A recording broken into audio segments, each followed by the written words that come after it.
The vibe of the movie feels almost like Quentin Tarantino meets the Coen brothers. Okay. Very like odd and interesting storytelling with very like a gritty, surreal reality, almost as if you can't tell what year it is while you're watching the movie. How strange. You say Bad Times at the El Royale? Bad Times at the El Royale. I really, that was one of the movies that whenever I first saw the trailer, I was like, oh, Quentin Tarantino did a new movie I didn't know about. Yeah. And then I watched it and I was like, yeah, they totally just ripped off Quentin Tarantino ripping off people. Like, it's exactly what it felt like. It felt like, which is so weird. If you have a director like Quentin who does an homage to so many other directors, and then have somebody kind of do an homage to his style, and it's like, that's meta on too many levels. It's like, I loved it. It was a great fucking movie, though. Yeah, definitely watch that if you get a chance. I watched and finished basically in one sitting, Living with Yourself, the Paul Rudd vehicle on Netflix. Yeah, I only got like an episode and a half in. It's remarkably funny. The like damn, and it's funny. It looks like, very dark in that kind of dark, deep way that BoJack Horseman is funny. It's like, oh my god, that's very humorous.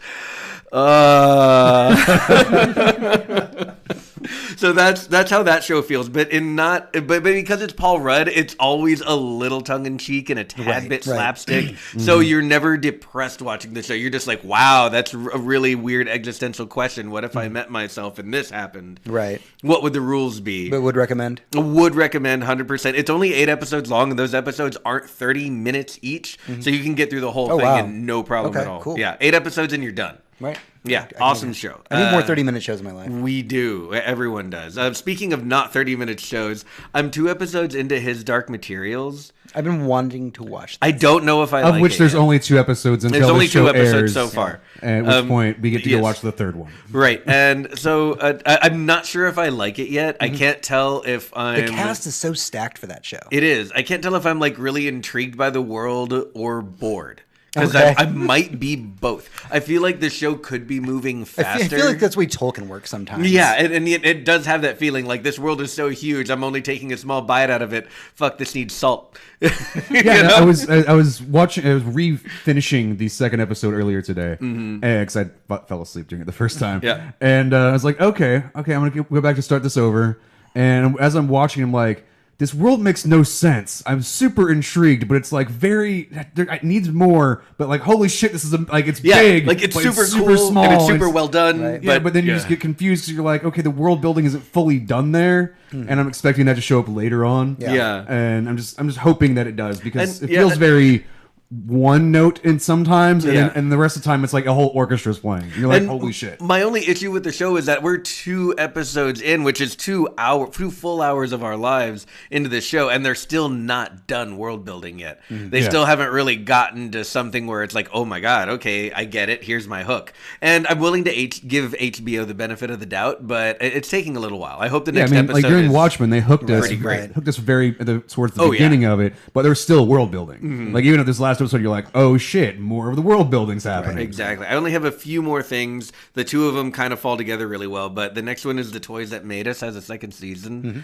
Ninja Turtles, Power Rangers, My Little Pony, and wrestling toys, and like all the wrestling toys. That's exciting. I've been wanting to watch that. I watched all of the episodes. I bet. And the Power Rangers one was my childhood. I had a substantial collection of Power Rangers figures, Zords, the whole thing, and that episode just I loved it. Took you back. Oh yeah, not only that, but I learned some really interesting things. Like if not for the concept of Spider-Man, we may not have had the Power Rangers in America. And that's just a weird connection to make. But Stan Lee actually had a lot to do with trying to bring that type of Japanese program into the States. But at the time, they just couldn't get it to work well. They hadn't figured out leave the fight scenes and then film American over the normal scenes. And so it didn't quite work out, but he really tried to make it happen. Wow, that's crazy. Yeah, I had no idea. And I've read books about Stan Lee. Let's see. The second to last thing is Death Stranding. And I'm sure James talked about it a little bit last week. I did. And I can't really say anything without spoiling it, except that I really like it. It's a game that kind of defies the reviewing process. So if you're into some Kojima games, definitely pick it up and play it. I'm about 6 or 7 hours into it because I've been playing so much Destiny. But I love every second that I'm in that game. Yeah, and, it's awesome. And one of the things we're talking about for the show possibly is maybe once Hector and I get our first clear on it, is maybe just doing a one-off mini episode where we just total spoiler cast. We just sit down, drink, and just talk about Death Stranding. Yeah, I'm super. Because I'm tired of dancing around it, and it's just like, let's go. And the last two things really kind of go together. I played Jedi: The Fallen Order, the new EA game. That is a lot of fun. Mm-hmm. It's kind of exactly what I was expecting. It feels kind of like Uncharted, but you're a Jedi. Mm-hmm. So, instead of a gun, you're just killing stormtroopers and random animals for some reason. I still haven't... Jedis are kind of dicks. Jedis are kind of dicks. The thing is, the Sith are bigger dicks. Yes. So... That's your side of the argument. I don't believe that side is correct, though. Yeah. It's true. I say holding my loyal to the Empire to beyond my beer. But the Jedi Fallen Order is fun. Forget that it's made by EA and just focus on the fact that it's by Respawn. Then consider whether or not you should buy it. I bought mine on Steam because fuck Origin, the platform. And I love it. It's great so far. I find myself really compelled to keep playing it, even though I have other games I'm trying to finish first. Mm. And the last thing that connects with that is I've seen 2 episodes of The Mandalorian. My favorite ad that I've seen for that is half man, half DeLorean. Yeah. It's like, God damn it, it's fucking brilliant. That is brilliant. Have either of y'all seen the show? Have not started it yet. I love the living hell out of Mandalorian. Yeah, I did not expect to like it as much as I do. And I was not expecting it to be what it is. I thought it would go really hard one direction or the other. Mm-hmm. And it's really skating a fine line. And there's and this is pretty much on par for Star Wars. And without giving any spoilers, there's a very cute character in the show. And if anything happens to it, I'll kill everyone on the panel and then myself. So the one thing with the Mandalorian that needs to start being brought up now is how this is in parallel to the Marvel universe, at least in my mind. So if you watch the Mandalorian, you're like, holy shit, this is a Western set in the Star Wars universe. Mm-hmm. This is truly what that George Lucas' original idea of the Western type environment. Mm-hmm. It's Old West. It's this mix of Buck Rogers and the spaghetti Western. Right. Yeah. It's what we all loved about Han Solo. But at this point, it's done with the music is so specific to spaghetti westerns. Its stylization is so close to that. Whenever you look at the Marvel movies, where you take each individual film is its own genre of film, and you look at Star Wars, where it's all kind of space and politics, big space and wars. big Here's space everyone's stuff. side. Yeah. Because it became its own genre. This is finally Star Wars being able to step back and go, no, we're going to tell smaller, more independent stories that are very specific. Like in Solo, where it was a heist film. Yeah. But it was still a big Star Wars heist film. Yeah. And then you had Rogue One. Which was a really big heist film. Yeah. And pretty much all of Star Wars is people just stealing shit from old people. Like, it's all it is. Or committing. They just grab the Death Star plans. They're like, okay, boomer, and then they piece the fuck out. Yeah. But there's always genocide. Yeah. Well, I was gonna say if it's not a heist movie, they're committing a heinous act of terrorism that involves the death of tens of thousands. Right. And we all. But this is the first time. IRL, basically. Yeah. Yeah. No, it's Star Wars is way too close to reality. Yeah, but I 100% agree with you. The Mandalorian does feel like it is a Star Wars show that has its own genre in the same way that, Winter Soldier felt like a spy film, but also a superhero Marvel film. This feels like a Star Wars film in a lot of ways. Just the quality is amazing. That is also a Western and about a guy hunting bounties. It's super cool. I'm gonna pick it up and watch it this week. He's said in total 4 lines. Yeah. Also, well, he's a Mandalorian. Well, when you are half DeLorean, you can't. Yeah, you have DeLorean. DeLoreans don't talk much. But new episodes of they that got come out every Knight Rider Friday. attachment. Anything else? Every Friday? I was actually going to ask. I was like, do you know what day they come out on? They come out every Friday. Because it was there was one day one. Which was a Tuesday. Yeah, we got really lucky in that I had a friend who really wanted to watch it and wasn't ready to pick up Disney Plus, and I said, well, let's watch it at my house. He was free Friday. He came over Friday. It was like, we have an episode. We have 2 episodes. Oh, they air Fridays. Now we know. And I wasn't sure because it was like another episode appeared, but I didn't know when it appeared. Yeah. So the guy was Saturday when I found out. So I was like, what day between Tuesday and now does this air on? It's Fridays. Because holy shit, it is. I've been enjoying a bunch of Disney Plus right now. They've got the Imagineer story. Ooh, that sounds cool. It's entirely it's the history of Disney, specifically dealing with the Imagineering department and how that's cool. They were an offshoot of the animation department and was tapped to go. It took some of the animators and some people who were working kind of odd guys that were working for the company and said, "Hey, I'm making a place called we don't know what it's called. It's kind of like an amusement park. Make shit for it. Yeah, come up with ideas." Cool. And that's where it started at was Walt being like, I'm gonna make a place for my girls to hang out. I need people that are more talented than me to make things. Yeah, I just need more people because he's running a millions of dollar company and he goes, I've got an idea. I'm not saying that he's somebody not, else handle it. I'm not saying that he's not talented. I'm just saying that you had enough money to hire people that were talented in those specific areas. And they still to this day find weird, interesting people to make things, but it covers the history. The first episode is from basically the inception of the idea of Disneyland to Walt's death. Okay, interesting. And then the second episode, there's only 2 of those as well. Okay. Maybe until tonight. I don't know when that one airs either. Like I just want more of it.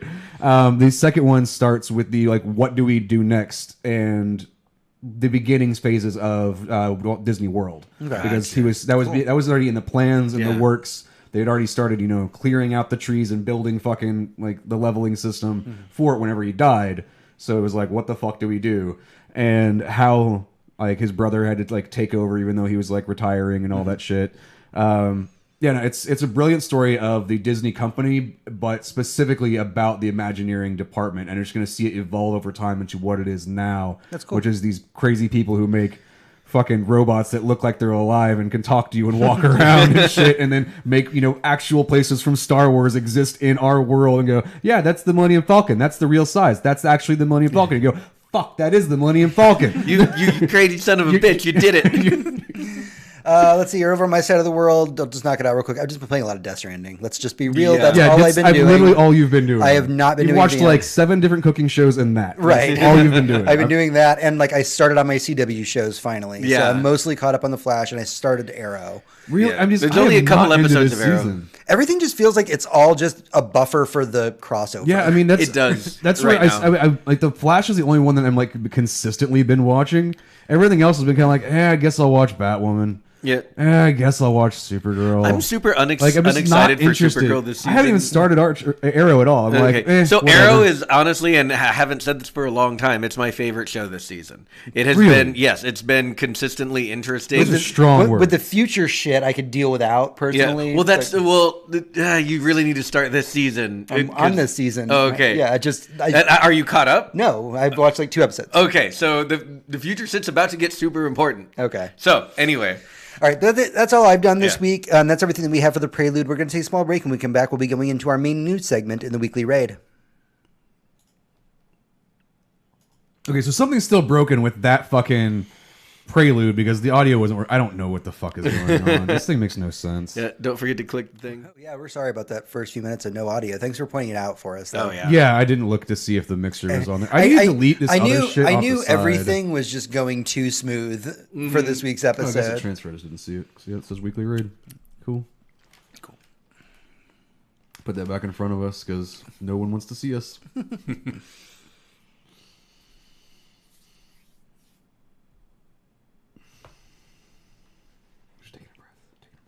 I thought you were about to rip one. Right.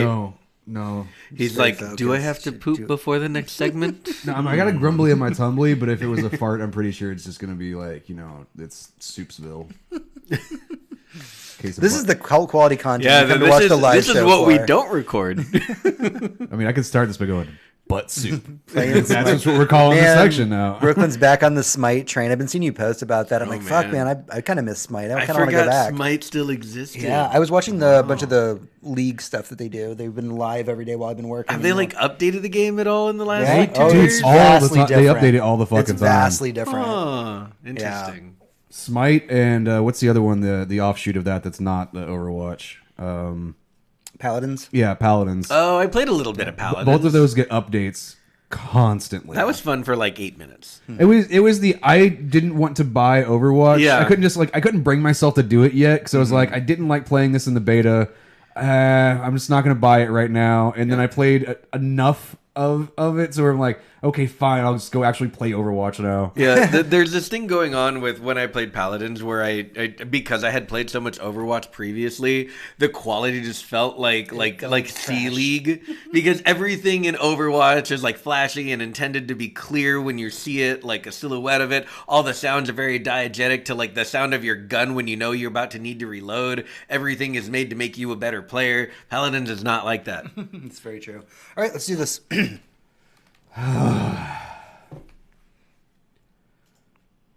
Weekly Raid. Hey, adventurers, welcome back to the show. It's the Weekly Raid, and it's our news roundup for the week. We like to start things off on a happy note, and that's what I'm doing this week, because it all goes downhill from there, right? So Marvel actually announced that they're going to be doing a Nebula miniseries. This is fucking, for followers of Marvel Comics, this is the first time in the history of Marvel Comics that they've taken this side character. Nebula for a long time was just, like Thanos' granddaughter, and that's all she was in the comics. And she was a side character. And then she got a little bit of popularity because of Guardians of the Galaxy. And for the first time ever, Marvel's going to give her own, 6-issue series, and it's just going to be called Nebula. And it's absolutely insane. And the reason I wanted to bring this up is because I do not think that this title would exist if it was not for the MCU. Oh, 100%. Oh yeah, no. I mean, look at all the offshoots that we've had out of the MCU already. Yeah. And this is just a logical continuation of that already. I mean, I can't remember how many we've had at this point that were just side character stories. Just take the Guardians of the Galaxy to begin with.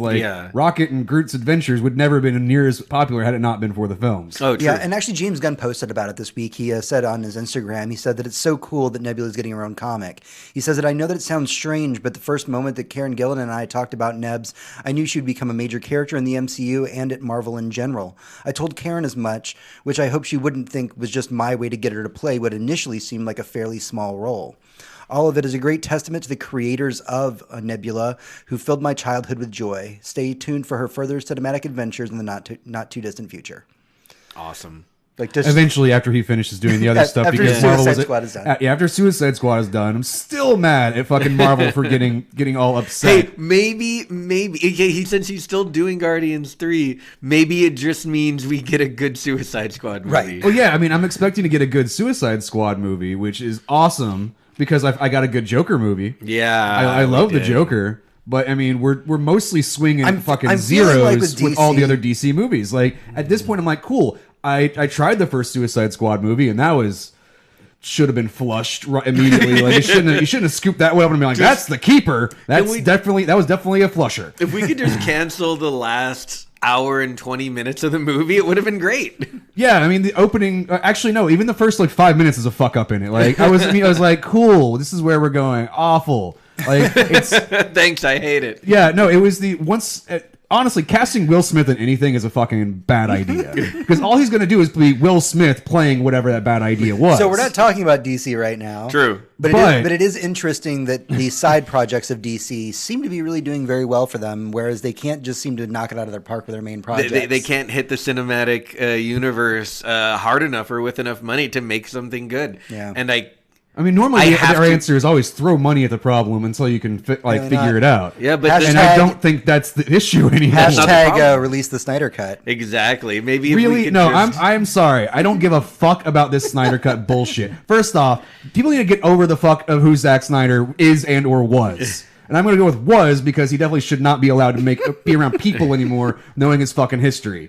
I don't get the nerddom of this guy that he's kind of a pedophile, so his cut's obviously better. And you're pedophile. Who are you talking about? That's not Zack Snyder. That's not Zack Snyder.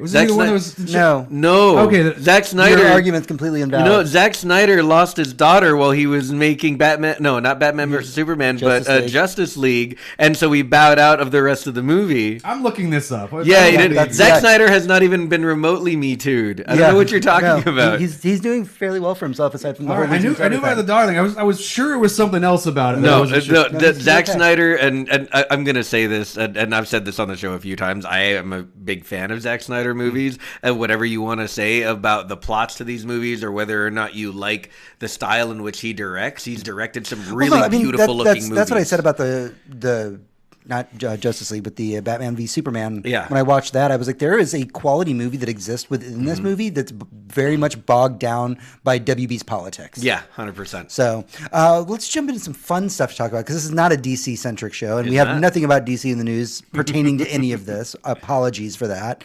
The Witcher's been renewed for a second season by Netflix already. How crazy is that? It hasn't even come out yet. And this is the second time in as many weeks that Netflix has done this. That's right. Okay, I have to cut it through. I'm sorry. I have to apologize to Zack Snyder. I got him and Bryan Singer confused. Yeah. Fuck Bryan Singer. I appreciate your formal apology on air. I am sorry. This entire time I've been like, fuck that guy. He's awful. I confuse them in my head, and it's not been like for a month. This has been for like 2 years now. No, Bryan Singer's the one who did the bad X-Men movies. Yes. Yeah. Okay. So either way, I'm sorry, you're not a pedophile. Not at all. That's the other guy. Yeah. But I don't give a fuck about your cut of the film because your other movies were not that great either. So Now that you've issued your formal apology in the most Tony way possible. Yep. So this, like I was saying, this is the second time in as many weeks that Netflix has renewed something that hasn't even come out yet. What else did they do? The Sandman. Sandman hasn't even come out yet, and it's been given a second season. I forgot Sandman was coming out. When does that come out soon? No, they're still working. No. Okay. Witcher's coming out way I was gonna sooner. say Witcher comes out in like December. December 20th. Yeah, I think it was for Sandman. They've seen the pilot, And they were just like, "Yep, more." Yeah, of this. they ordered they'd already ordered it to series, but they finally saw the pilot episode and they're like, okay, yeah, give us 2 seasons of that. Go ahead. And you know what? Honestly, Netflix gives most things at least 2 season chance. Yeah, the very And few things that get do not canceled. deserve them in Yeah, a lot of that's true. cases. And that's whenever they cut them off. They're like, give it 2 seasons. If people don't like it, fuck it. We're Netflix. We got enough money. Yeah. So, and it's been a good week for Netflix, to be perfectly honest. Well, yes, Disney Plus did launch, and it has been destroying people's lives. Yeah, everyone bought it. Everybody- Everyone bought it. Nobody could log in. Nope. And then everybody watched Gargoyles. Yep. And that's what happened. I am balls deep right now in Gargoyles and X-Men. you go. While waiting for the the Mandalorian first thing I to come loaded up. was X-Men. I was just like, Yep. it's up on There's a PlayStation. huge difference between the 3 of us, though. I went back in time to 1930 and started watching the original Disney animation. Yes, you had to remember where you came from. I understand. I was like, holy shit, it's on here. I get to watch all the fucking original Disney shorts. This is great. And then I'm gonna go through like all of that.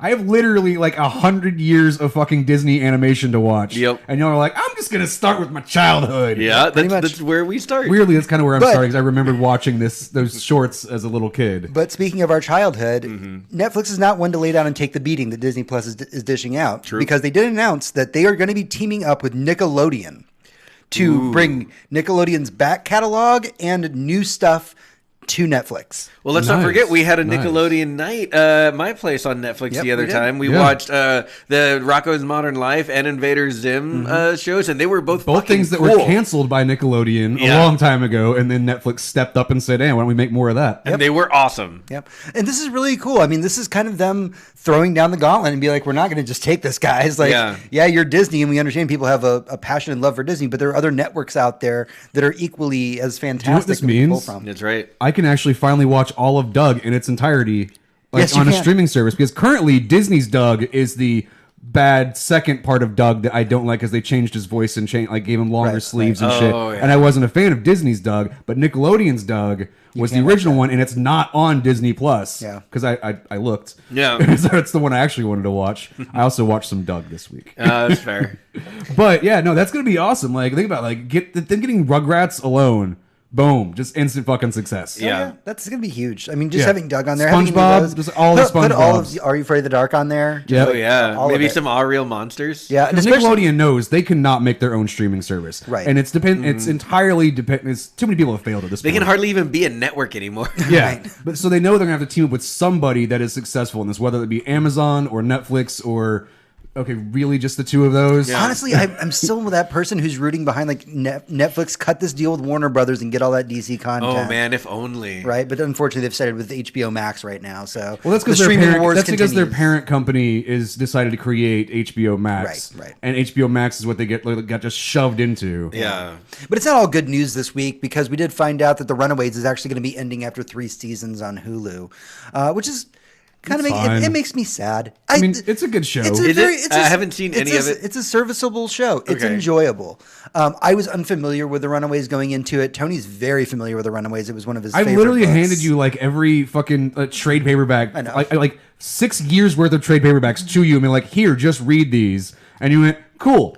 I was like, And it has a dinosaur, I guess. Yeah. And I just never got around to it. But then I decided to pick it up while it was on Hulu, and it actually is a really good show. It's not like high-end quality Marvel TV, but if you watch Cloak and Dagger. Oh, yeah. You I like Cloak and Dagger. Yeah, Runaways is about that same budget, Yeah. kind of thing. And we're in the 3rd season, the final season of the Runaways. We're getting a Cloak and Dagger crossover, even though Cloak and Dagger is canceled. Oh, okay, yeah, that's cool. So they're going to be showing up. It's going to be Nice. really cool. I'm into that. Yeah. And it sounds like this was early enough that the creators of the Runaways knew this was probably coming, Yeah. and they'll probably go ahead and try and wrap everything up with the next season. This wasn't just a, hey, we're dropping this on you. Yeah, it wasn't the If Firefly nothing like, else- y'all are out in 2 weeks, bye. If nothing else, they knew they had gotten their third season, and they were like, "Oh shit, this Fox Disney merger thing's going through. Now the rights to Hulu and all this other shit. There's a really good chance we're being canceled." They could see the writing on the wall way ahead. But we of saw time. that Cloak and Dagger was canceled. Now the Runaways has been canceled. Agents of Shield wasn't canceled, but they were Agents of Shield is ending. They said, "No, this is we're ending it. Well, We're done." That's true, but before Disney Plus launched, when they were in their test markets, Agents of Shield had the highest ratings of everyone who was watching Disney Plus. That's ridiculous. So everybody was just like, it's all of Agents of Shield here on Disney Plus. I'm just going to binge it. Yeah, and Wow. I'm hoping that might Well, make them do something with yeah, that. because you can't binge it on Hulu. It's Yeah. only got like the most recent season on there or Exactly. whatever. So I could see that's going to be interesting to see what Disney thinks about that. But it's so weird to hear that they're canceling all these Marvel shows, which we kind of saw coming after the acquisition because these shows were created before the acquisition. But the fact that there's a bunch of new Hulu shows that are going to be coming out for Marvel. There's the MODOK show that's supposed to be coming out. Oh, man. Why? I just want to see what Why? it looks like. Yeah. They're basically doing the Agents of Hate, the Hate Wave. Next whatever. Wave's Agents of Hate. Yeah, Yeah. They're basically doing that. So See, that's the thing is, like, Next Wave Agents of Hate is a 6-issue run that no one outside of like me and like 3 other people actually fucking read, and it's fucking wonderful because it was like because it was so weird and out there and had no it did not affect the continuity, nothing. It was its own little separate Elseworlds kind of thing. even though it's in the middle of the whole Civil War comic arc. Well, that was the thing is you couldn't have broccoli men dying by the millions in the middle of that event because that would put a little bit damper on the Captain America being assassinated. Right. So it was its own separate thing, and I loved it, and I think that if I was doing a show, I would do a 6-issue, maybe 9-issue, or a 69 episode issue of Next Wave Agents of Hate for Disney Plus or Hulu. Just animate that. I should just go start working on this, Yeah. and then just hand it to them and be like, "Please release now, please." So, well, it seems a little questionable why some shows are being kept and why some shows are being let go. I think that if you step back and kind of look at this and kind of evaluate it from a business perspective, these were all shows that were created prior to the merger of Disney and Marvel and Fox and all this Right. stuff. So they don't have their hands exactly where they want them to be for these shows. They got money out of it and they were popular, but they can't maybe tie it into the universe because it's already established and all this other shit that they couldn't do beforehand. So they just said it's just like what they did with the Defenders. It was like, we can't really incorporate these guys, so let's pull them out of Netflix and then see where we're going to go from there. Yeah, I mean, think about it. Like, look, if you have ideas for the LA superheroes, you've already established that Iron Man has his house there, or one of his houses there, that it exists within the Marvel universe. But then you have another show that exists outside of that, but it is still part of it. You're like, how do we control that little beast that's over there? Because you can tell how quickly and closely everything else has been put into the stew that is the Marvel universe. But this is like the seasoning. You're like, I don't know if we want to add the coriander to this stew because think about it's good, but like, does it work with our stew? You have to think about the restrictions that they're working with, because like when we were watching the Defenders when it was coming out, or the various sections of the Defenders, when I say the Defenders, I mean the individual shows. Every time we get like a little bit of a Marvel reference, we're like, oh man, a little bit of a Marvel reference. Like, oh, I think they're talking about the thing that happened in New York, but they can't really say it. They actually contractually couldn't say it. Right. Whereas in, Spider-Man, which is not fully a Marvel-owned movie, they just like stick their hand up your butt with like the Battle of New York, and you're like, oh shit, that's the whole premise of this thing. Like, that's what they want to be able to do with their properties going forward, is really, fist inside the turkey with us with all the references and There's the a lot of crossovers. hands going into things in your analogies. well, It's almost Thanksgiving, and it feels right. Is stuffing the turkey like your go-to in November? Yeah, it's just Are you practicing? Are you doing no nut, and that's just all you can think about now? not at all. He's but just getting turned on by the turkey. just fisting turkeys left and right. Think about how upset all of the fans were over the entire life cycle of Agents of S.H.I.E.L.D. That none of the Avengers... What was the promise we were given at the beginning of this show? Yeah, It was going to be a continuation of the Marvel universe, and it's its effects will affect the films, and the films will affect it. Right. And none of those things ever happened. The closest we got was in the first season when Lady Sif showed up. And imagine how... That was fucking it. We're going to get to the end of the show here after this next season, which is supposed to be the last one, and none of the Avengers are ever going to know that Coulson was still alive for like 7 years. Nope. Yeah. Yeah, no clue. I'm maybe expecting fucking Samuel L. Jackson to show up like in the last episode. That's fine. Like just be like, "Hey Coulson, good job." Like that's it. That's all I'm expecting. But he's done whole episodes before. He's done whole arcs before. He's in the show. But like, come on.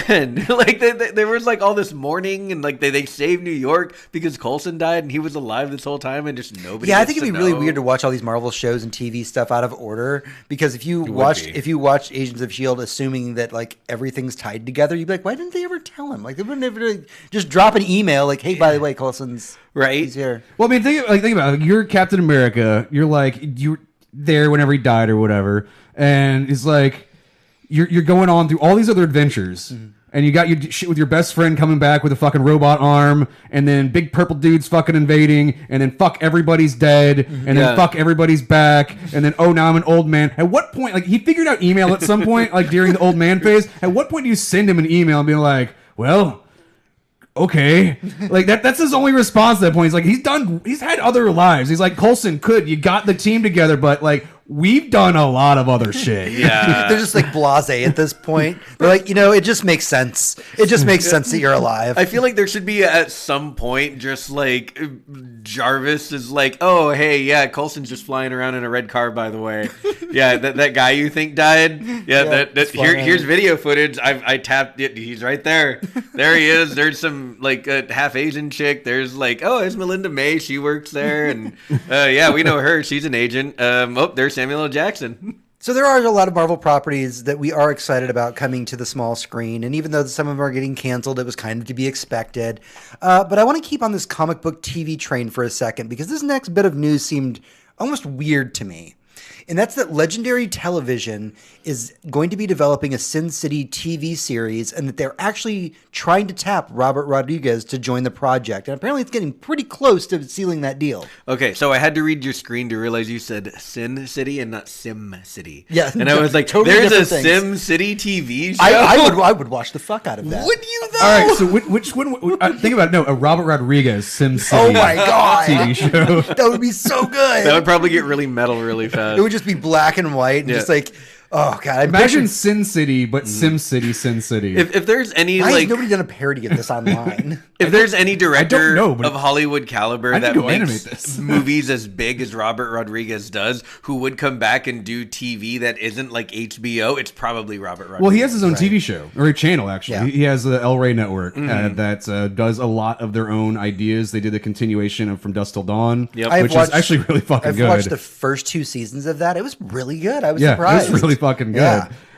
I think that if Legendary is going to be doing this and it's going to be coming out, it's going to be coming out on El Rey, because that's going to probably be his stipulation. Legendary is a big studio, though. Yeah, but it's a TV series. Yeah, but the That's way true. that the El Rey does things is like, we may not have El Rey on our cable package here, but they have a deal with Netflix. So like it airs on El Rey and then almost immediately comes to Netflix afterwards. But the one thing that's actually one thing I really like about El Rey, especially because it's all done here in Austin. Yeah. Is a lot of I feel like they broadcast it on here because I don't know. I go to bars and sometimes they're just playing the El Rey network. Yeah, and that's I get to probably a watch- local thing. I get to watch all these fucking weird ass like spaghetti I'm pretty sure he westerns just gives and the channel like, to Austin for free. Yeah. and like these weird Japanese like monster movies and stuff. I'm like, what are you like? I don't know. Robert Rodriguez program. I love that he has his own like channel to program where the fuck he wants. Yeah. He's like, no, we're just doing weird samurai movies this Yep. weekend. That's all we're doing. And I'm like, okay, I'm down. This Let's do week that. it's just Danny Trejo. He's making tacos. So He's making tacos all week. Do you want a Sin City TV series if Rodriguez is on board? If Rodriguez is If he making produces it, 100%. I don't think he was going to direct it. I don't think he's going to have time to do any of that. As a producer coming in to like oversee it. Yeah, I like it. He's After directed Sin it before. City 2, I don't know. I feel like Sin City's a format that works better for a short form television show than it does a movie. I don't want 24 episodes though. I want like 6 episodes. Yeah. I want 6 small stories. That's what I'm saying. Is I want it to be like an By small, I mean like an hour. Sure. Yeah. And that's the thing. Like, if you took all the stories in SimCity and even in Dame to Kill For and like stretched each individual bit out to about an hour, I'd still be really happy about it. It's still a lot of content, to Yeah. be perfectly honest. Yeah, even if it is only 6 episodes. My big question about this is, yes, I'm pretty sure Robert will get on board, but will Elijah Wood? I don't. Well, I mean, he's He here in might. Austin. He's a local. Yeah, I mean, I'm just saying, like, let's find out more about his weird serial killer Cannibal. child. Yeah, Yeah, cannibal. he'll probably come back into the role. Fingernail cutter person. Yep. Now, one of the Which interesting still, I didn't like there's that. this weird caveat that they have asked for producing this. And so part of the contract they're trying to negotiate is that Frank Miller's prequel series that he did for Sin City, they get to make an animated series of short films for it, basically. Ooh, Nice. like that. So like it. you get to do the main Sin City, probably live action, but we don't know confirmed yet. It may be animated, but the big stipulation is that if they say yes to this, they have to say yes to the prequel series, and that will be animated just because budget probably. Yeah. Oh yeah, I mean that's the thing is like you can do 6 short like 1-hour films that are an anthology of Sin City once a year. Yeah. But if you want to do more than that, the budget just goes up higher and higher because think Yeah, about the sets you have to exponentially. build, the costuming, the way you actually have to do like the. Oh, for the record, guys, the deal that they are trying to write for all of this in the contract, they say it's supposed to definitely be hard R. Gotcha. Okay. There's no playing around with this. Or like Yeah. in the contract, it says hard R. I don't think he would make anything that isn't, except It's Spy true. Kids. Well, yes, but If it was a Spy Kids series, it might be like Boy and Lava PG-13. Girl. But a Let's lot not of- forget the one he wrote with his son. Yeah. One a of his lot many of sons. studios get very, very nervous when you're like hard R. That's true. That's true. Well, I feel like more in theaters than for TV these days. More are going to have to agree that going with hard R is an option, especially after the news of how much money the Joker's made internationally. Yeah. It has now broken, what was $1 billion. It's the Yeah. first DC movie of like ever Yeah. to break that or that is an R-rated movie to ever break that Right. amount. Yeah. And it's fucking honestly one of the best pictures I've seen come out of comic book movies in quite a long time. Yeah, but it's also debatable whether or not it's a comic book movie. It To be fair, literally has the fucking Joker in it. to be fair, It has the It Joker. is entirely about the Joker. It's entirely about that is yes. true. But I we mean, can debate this later after I've actually yeah. watched the movie. Yeah, Right? yeah. I'm just I'm playing devil's advocate for once. We're almost wrapped up with the new news. We have a couple more topics we want to talk about real quick. There's a new miniseries that was announced. Looks like it's going to be for I think it's for Netflix, and it's going to be the team behind Channel Zero. Which, by the way, if you've never seen Channel Zero, for the love of God, go out there, find Channel Zero, please watch it. Watch It's one of Channel the- Zero. I don't know where you can find it now because it was on Sci-Fi Channel, and I'm not You sure. guys have the internet. I'm sure there are ways. You have Google. You can figure you some can- shit out. Actually, I think Sci-Fi Channel still has the episodes of Channel Zero still up on their website. but it's all done now. Channel Zero as a anthology series is over and done. It's it did 4 seasons, I believe. Yes. And that sounds right. And it was fucking every one of them is weird and great and awesome. Yeah, everybody has a And favorite. Like everybody has a season that they just like. That's my favorite of all of them. It's I would say it's similar to and sometimes better than American Horror Story on its ability to tell an overarching story with interesting characters. Right. But Yeah. it's very different at the same time. It's the anthology horror idea can be so many things. Yeah. That the only thing to compare it to for a lot of people is American Horror Story. And Exactly. But it's not because these are. Yeah. It's It's not, very different. Of what I've watched, It's also a lot darker than American I Horror was gonna Story say of what gets. I've watched of American Horror Story, I like Channel Zero a lot more. Yeah, and that's because it was all these, the creepy pastas that it came from, and it was just very authentic to the stories that they originated from. But the team from Channel Zero is going to be getting back together. We're going to be working on this new Netflix horror series called Brand New Cherry Flavor, which is a weird title, I know. And the people they're getting on the cast for this, they got Rosa Salazar, who was in Battle Angel Alita. So that's just your star right there out the Sam. gate. You have people that were on Agents of S.H.I.E.L.D., you have people that have been on The Good Place, people that were in Get Out. I mean, the cast is getting really stacked for this. And Netflix does really well by their horror anthology shows right now. Oh So- my god! All the best horror I've seen probably this year has come from Netflix. Is The Haunting of Hill House season 2 ever coming out? by the way? Eventually, no. but it's not. It's not going to be about Hill Probably- House. Oh no, I But don't if you- care. I don't care. I just want more of them to make more. I want them to make more to things. be If you're itching for fucking horror on Netflix right now, watch Marianne.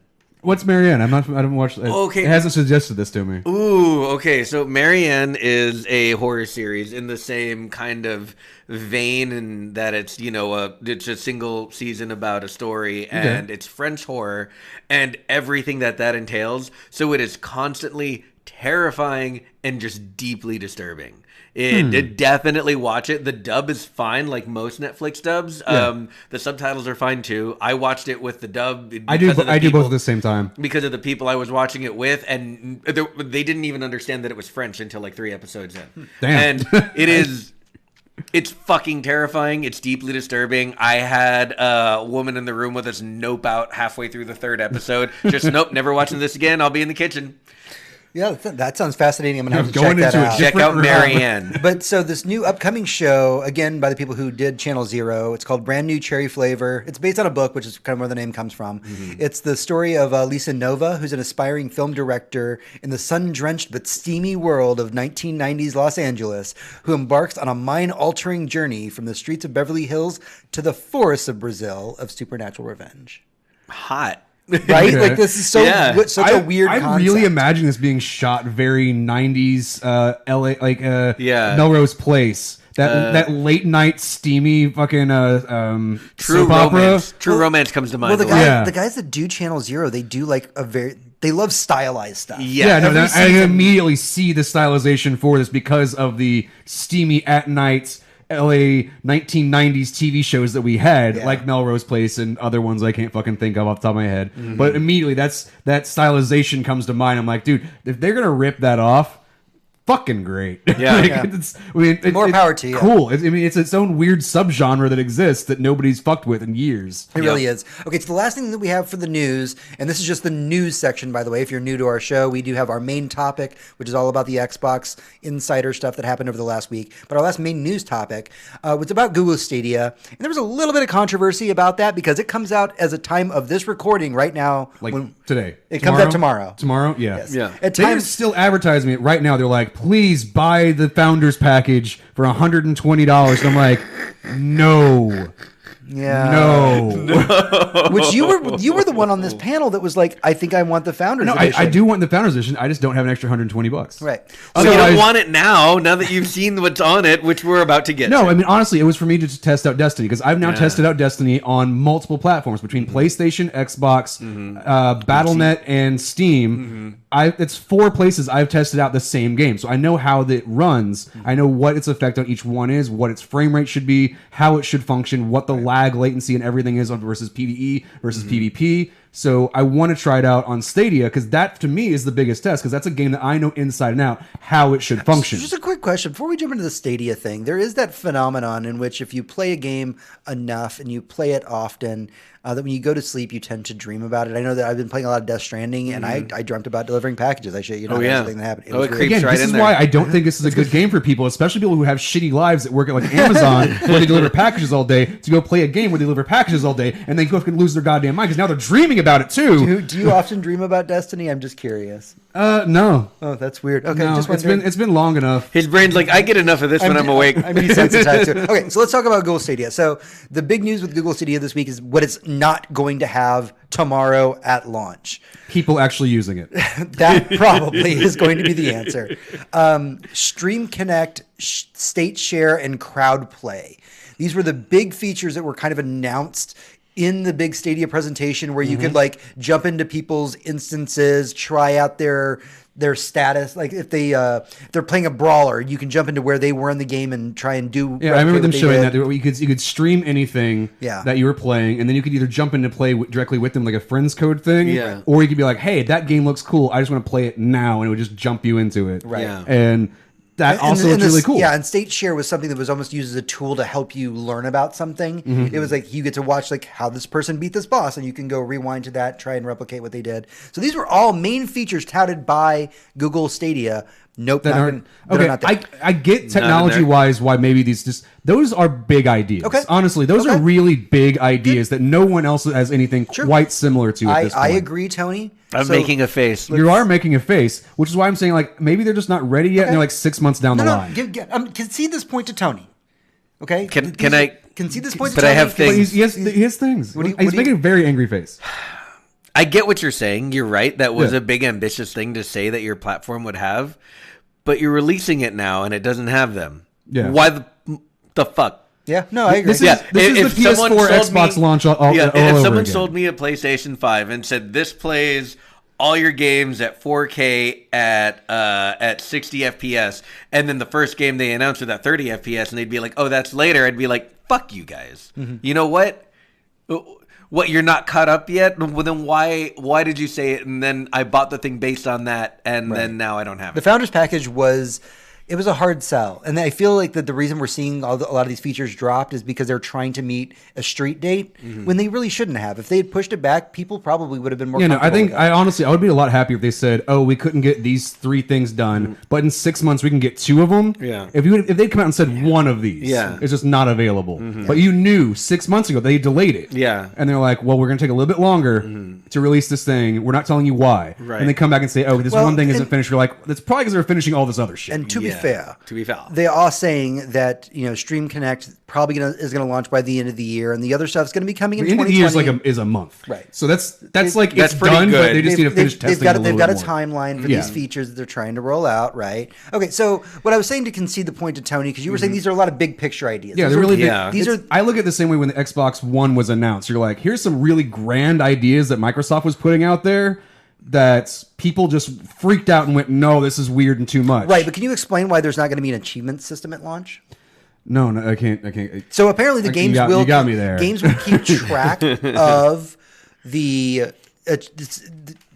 So the Stadia will keep track of your achievements, but you won't get procced by them. You won't get the notifications until after launch. They have to actually launch the achievement system. And we have a great question in chat. Isn't that the new normal, promising more than they can do? It is the new normal, sadly.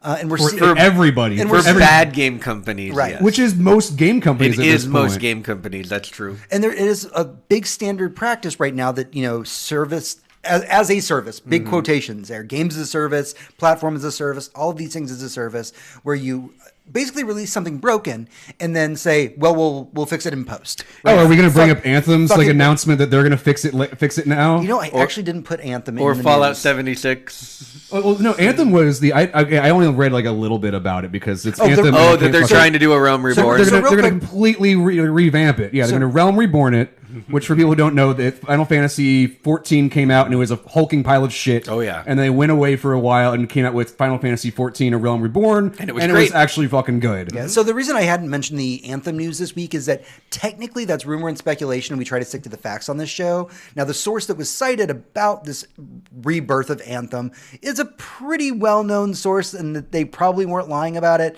but it still was at least shady enough that we were just like, I'm going to wait till we have a formal Yeah. announcement, and then we'll really dive in and talk about it and see if that's what the future of Anthem's going to be. Fallout 76 is basically still trash, and there's a whole bunch of news about that I didn't want to talk about this Yeah. week. Fallout 76 is trash, and I'm leaving it there. Yeah, Is there anything in your news about Stadia about the launch games? Yes, I have that Okay, on good. here. The many more launch games. Trekking down the list here. They essentially nearly doubled the amount of launch games. Right. So we are going to get to that Yeah. in a sec. But the ability to use existing Chromecast Ultras to play games. That's awesome. That's- No. cool. Yeah. You can't use that at launch. Oh. Yeah. That's Fuck. broken. Yeah. Oh. People who Now buy I'm sad. people who buy a Yep. new Chromecast Ultra, like with their Stadia, it works. But if you have an existing Chromecast Ultra, it hasn't been patched yet. Need to be a able to run firmware it. update Okay, or but that's. something. I mean, I kind of expected for like day one patches on anything. You fucking Death Stranding had a day one patch. Soon after launch, in air quotes, is what they're Okay, saying. no. If it was day one, then I would say it's not a fucking problem. If it's like sometime in the first like 24 hours of us going live, we're gonna send a patch update to all these fucking Chromecasts. Let yours be connected to the internet so it will fucking get it. Right. Then I'd be like, okay, cool. It's a day one patch. Fuck, that's fine.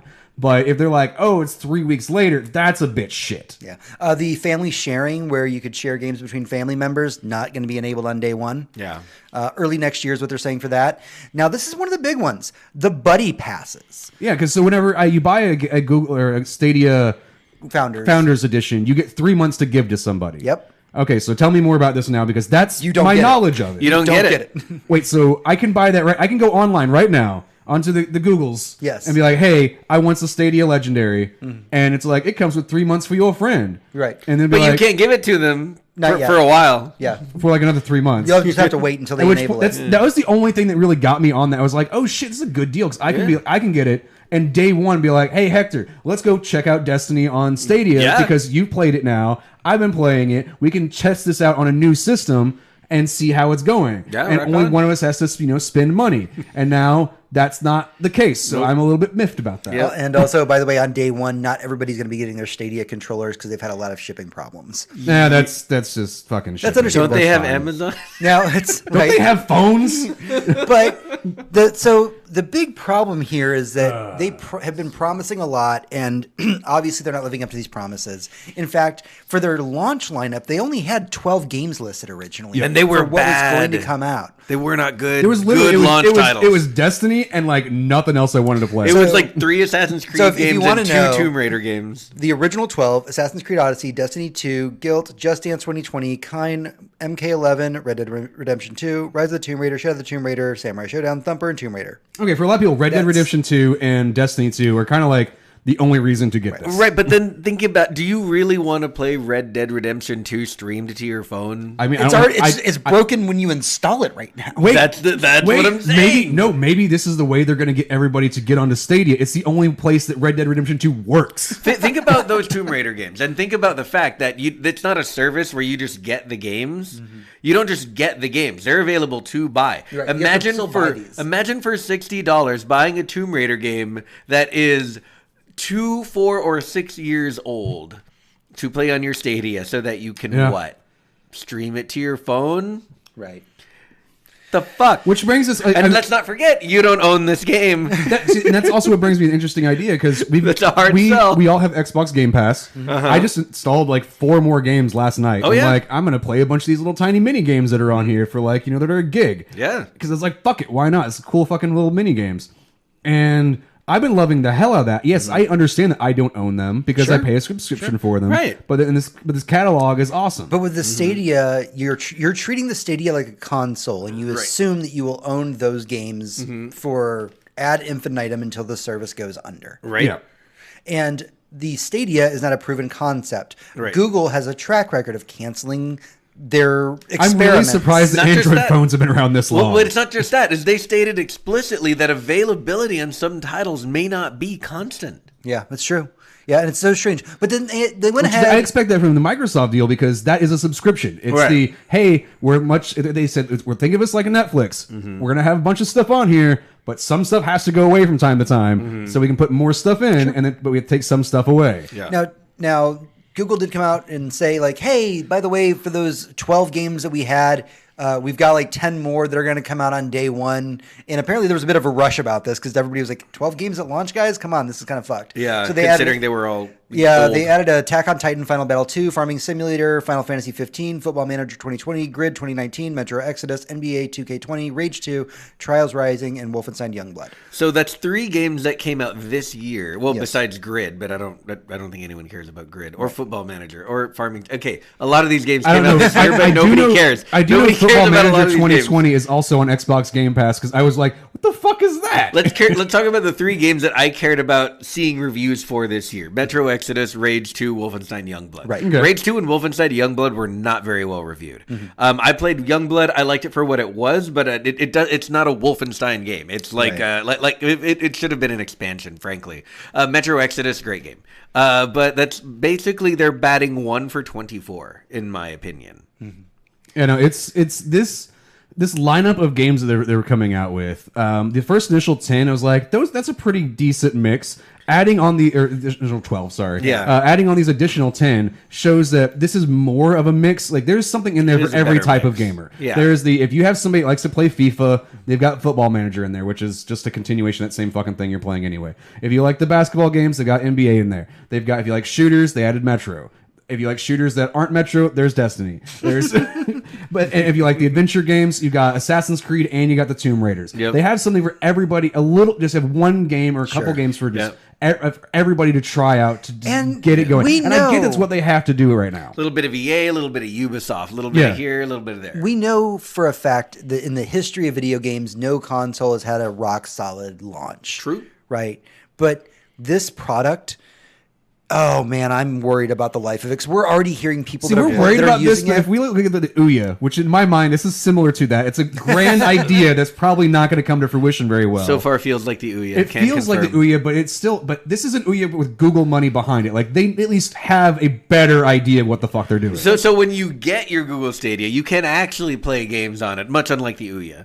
And at that point, you can just wait for it to die on its own while you play Tomb Raider for $60, even though it came out in 2014. And chat's absolutely right. They needed to secure at least one exclusive. I mean, that's just the hallmark. Where's of that any Google console. game? Where's that Google Right. where's Google Beanie Guy Simulator where you get to be a Google employee and wander around making Stadia games? You're just I like- think that's just you watching Rick and Morty. But then you put your brain into the thing and you travel back in time. It's like Assassin's Creed, but now you're making like the first computer in like somebody's warehouse, And then- and then it's just video, and then it's just PC building simulator, which I'm okay with because I love that and then game. you go further back in time, and you're just a dinosaur trying to find the internet. I feel Yes, like the Google this will work. This is Stadia great. exclusive should have just been the Stanley Parable, and you like get up out of your office desk and walk around the office in this like really obscure and horrifying like existential adventure where everything is different every time you walk through the office.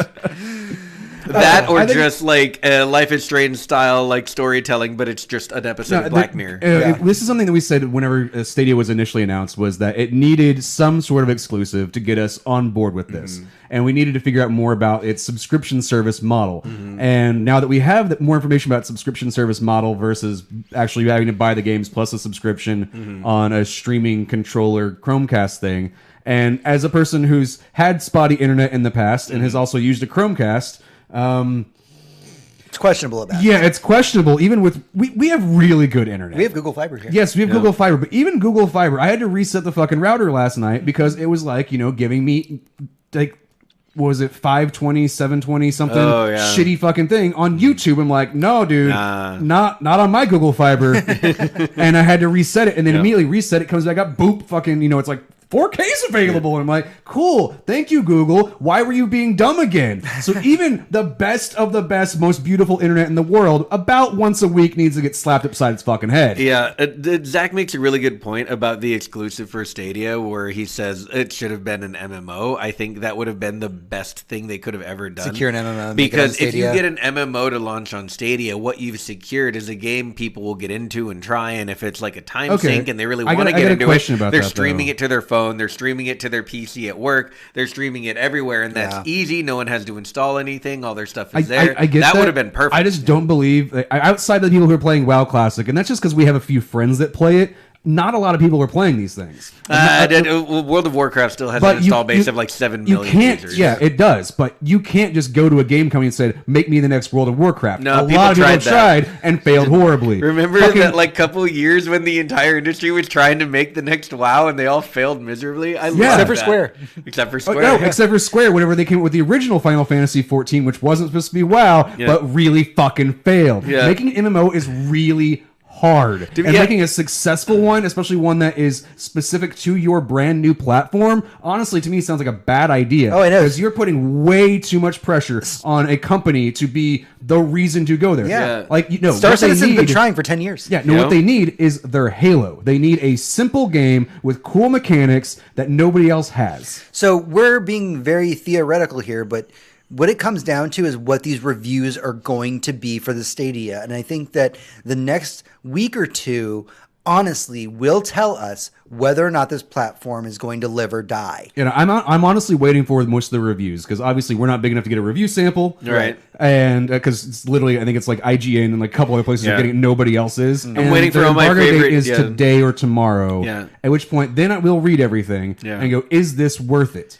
At which point, you know what? Maybe I buy a couple months of it just to try it out because it's at that point a cost of a controller. Yeah. And I'm okay with buying a shitty controller once to try something new, Right. and then saying fuck it after a month and getting rid of it. Yeah, at this point, I'm waiting for tomorrow for all my favorite YouTubers to come out and say, like, this is great or this is a huge waste of your time. Do not buy. And then we'll see what happens. Yeah. All right. That's everything we have for the news this week, but hang with us because we have a lot when we come back from our break in the boss room. Okay, getting the exclusive to Outer World was not going to happen because Microsoft locked that shit the fuck Yeah, that's down. a Microsoft property. Eh? Microsoft's like, no, we're giving that away to free to everybody who has an Xbox and a PC, and everybody else can go fuck themselves. And we know for a fact that Star Citizen is never coming out. Yeah, the game's literally never coming out. Oh, did you see that? Despite being on Xbox Game Pass, Gears 5 still outsold Gears 4. Really? Yeah, that's cool. That's really good news. It is good for news. Microsoft, and also kind of shows you that people are still getting into Game Pass. But also just shows you like the fandom for Gears 5. Because like I was thinking about trying out because they've got Gears 4 and Gears 5 and Gears 1. I think they're missing like 2 and 3. Brooklyn, you make a good point. A MOBA would have been a good exclusive. They're not much easier to make a fucking much MOBA. easier to make a MOBA, and it would test the network latency if you did that. If you actually went with a MOBA, so it's not a bad decision to do that. Honestly, like there's a reason why I wanted to try it out because right now since the switch from Battle.net over to Steam, specifically on PC, the PvP servers for Destiny 2 have been a bit shit. Actually, even on console, they're a bit shit right now. And I was like, oh, I wonder if I test this on Stadia, it's going to have that same lag issue, that same delay in game starting. Yeah. And I wanted to see if it was experiencing the exact same issues that everybody else was having. There's been a really interesting thing going on, right? And because I've been doing a lot of momentum control, trying to get my Randys out of the way. Is there's Dude, like you got till literally tomorrow. Oh no, and it goes away. We're good. I did it. Okay. I got the kills. All I need now are medals, and I do that normally anyway. Yeah, you can get them, and that's any weapon medals. Yeah. So you can just throw on a fusion rifle and fucking map people. I'm gonna That's just what try I the do. mountaintop while I get the rest of my medals. Did you get mountaintop already? No. Oh, okay. The grenade launcher I was one. like, fuck you, dude. Because No. I'm still going for my mountaintop. That's hard. Yes. But no. What I mean to say is that there's this thing going on with the net code where like I'll pop someone. And as I'm moving to the next target, like I know I hit them in the head. I just know it. And I'm already moving away. And then like halfway away, it's like beep.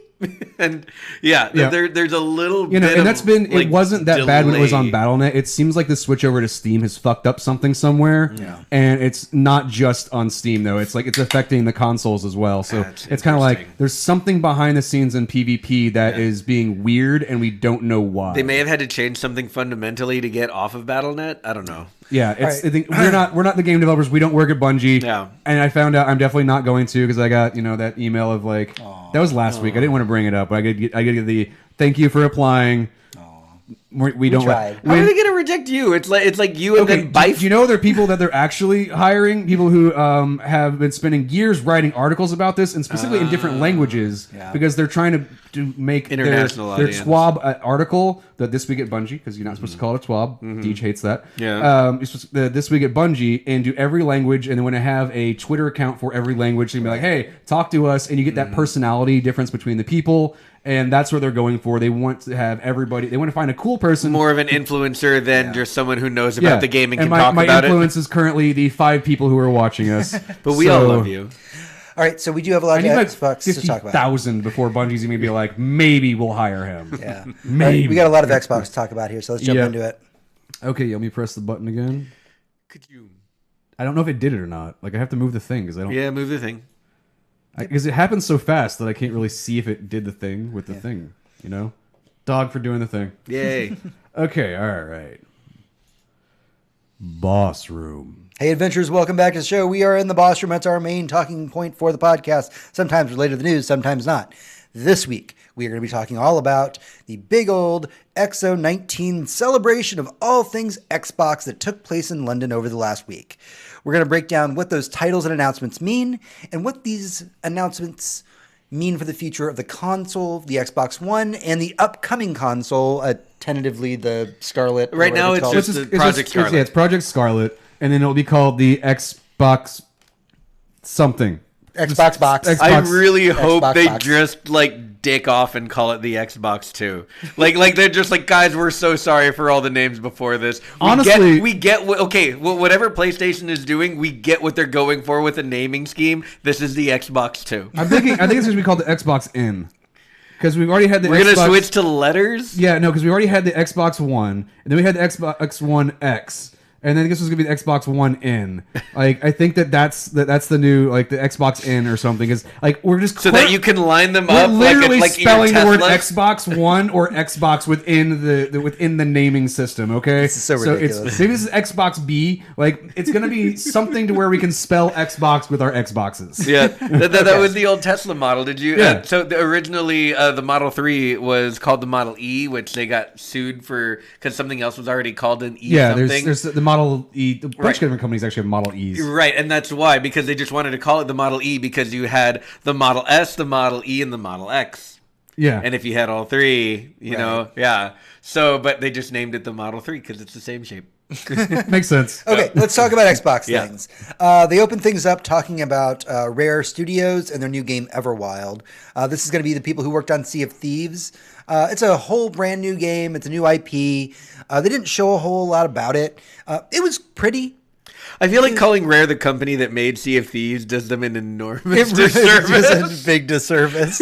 But that's the thing that They everybody knows them They for made recently. a lot more games than just Sea of Oh, yeah, Thieves. they made Conker's Bad Fur Day. Yeah, Yes, they which did. actually a shitload of people love. That is Oh, true. yeah. I never really got the humor of it, but I understand. We were a little bit too old for it to be funny to us. Yeah. But think about all the platformers that we loved, but we didn't have 3D open world platformer Yeah. shit. At that age- they I mean, got to them. be fair, I'm playing Death Stranding right now, and I love peeing on things. Oh yeah, peeing on things is the best. You're definitely still a 3-year-old. Yep. That's the only thing I'm mad about. That they didn't sell the P controller. Like, why can't I have my P controller? But just like obviously filling, now that I've seen the game, that's what it is. just the idea of filling a vial with my pee and like shucking it like not where I'm supposed to, but at just another human is hilarious to me. It's true, and you can do that. Yeah, I kind of want to do it in the middle of an FMB. Like, you got like angry fucking what is it? Angry sad Mads Mikkelsen. no, edgelord face. Guy with the skull face thing. Oh yeah, Higgs, that's just Higgs, Troy yeah. Baker. Yeah, edgelord. I just call him edgelord, which I think is what his name is in the game.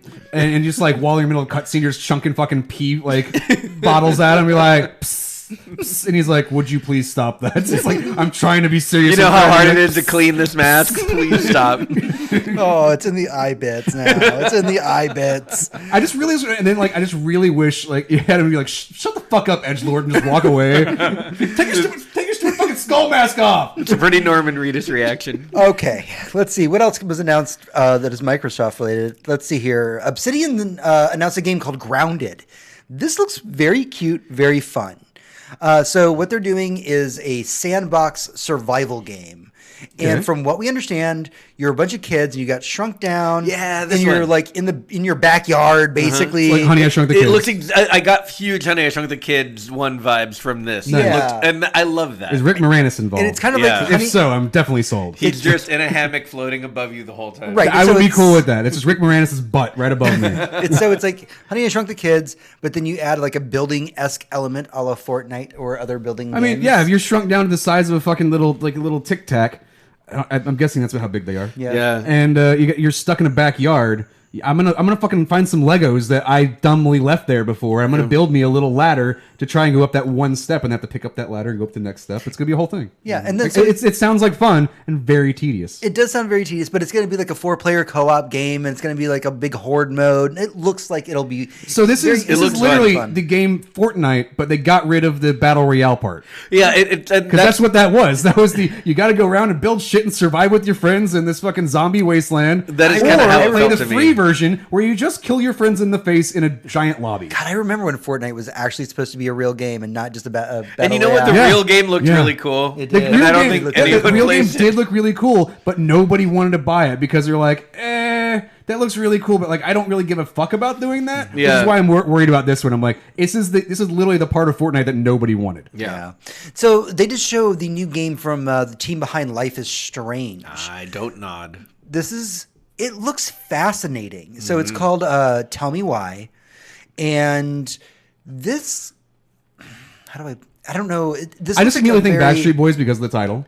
Like, and that's what first when you give me the title, tell me why. I'm Sure, like, sure. Everybody Okay, sure. Yeah, So but it's definitely not what the story's about. this is Life is Strange, so it's going to be very dark and the depressing. same people, and I love Life is Strange. I still need to get on season 2 because Yeah. reasons, but that's a weekend that I know I'm going to devote to just crying a lot. Yeah, that's the thing. Like, you come out of that weekend emotionally drained and like kind of somber. And like, this game isn't planning on being any lighter. No. They're describing it as an authentic representation of the trans experience.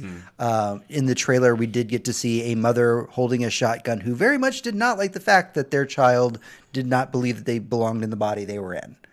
This is going to be a dark fucking game. Yeah, I mean, this is literally the par that they've already set for me. I'm like, okay, cool. And I know that they can tell that story. That's the thing is like when you're immediately you're like, that's a lot of heavy story to tell. And you're like, fuck, but they know how to tell a heavy story. Yeah, they do. And they can do it with a reverence for the material. And I just like, okay, this isn't necessarily like something that if you told me that like, hey, this is coming out, and you're like, I don't really want that. But you told me the team that's making it, when you get, was it a Don't Nod. Don't Nod. I was like, oh, fuck, then I do want this. Yeah, I absolutely want it. You feel like it's something that could be abused very easily and treated poorly. And this is the one company I'm like, I don't think they're going to do that. Yeah, no, they're going to do a good job. I think that having seen what I've seen of Life is Strange, and I haven't played it, and you have, but you've and I played my version of it because what I played is not going to be the same game that you played. True. Right. But the fact that they're tackling this specific source material, they do want to talk about the trans experience and how it's not, all puppies and kittens and rainbows, and that there's some pretty horrible definitely stuff that not. goes on. It is definitely not. Definitely not. But I think that it's important that a game wants to have that conversation because, as we've talked about on the podcast a lot, games do not have to be art, but when they do and they do it right, it's a fucking magical thing. Even when the subject material is dark, it's almost more magical then because creating empathy through video games is one of the greatest gifts it gives us, much like cinema. Cinema allows us to experience stories that we may never go through ourselves. And watch these struggles and watch these things happen. And video games get to do it in an interactive way. And as long as it's done well and with the proper source and the reverence for the source material they're going with, it can be a very, very beautiful thing. And that's what I'm really hoping this. This is the. I can already tell it's up for Game of the Year. Like immediately when they announce it, you're like, cool. Based on the company doing it and the type of story they're telling, I'm like, Game of the fucking Year. Awesome. Give it to them. But you're right. I mean, for every Schindler's List, a very heavy, dark story that you're going to leave crying. There's a lot of other games, like your NBA 2Ks or your Fast and Furious. It's like, it's the same shit every fucking time, but I'm going to keep eating it up. Sometimes and it doesn't have to be art. So, and this is one time where it does get to be art. Something I'll say about this genre is that the trans community is missing their Brokeback Mountain, their If These Walls Could Talk, their piece of media that really lets the generation watching it know, oh, fuck, we need to do something about this. And I think it would be really amazing for the trans community if theirs was a video game and not a movie. It would feel more modern. Because it's a change in technology. Right. It changes with the type of storytelling. It's grown. It's really cool to think about. Yeah, it's such a dichotomy change that, and we've changed so much as a society since needing something like Brokeback Mountain or If These Walls Could Talk on HBO, which if you've never seen that, you should check that out.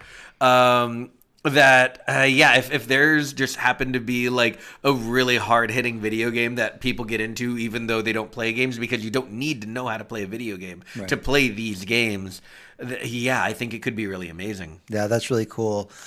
So some of the other stuff that they announced, they dropped a whole bunch of Game Pass stuff. Obviously, Game Pass is at the center of all things Xbox right now. And will be going into the future. And will be absolutely going into the future.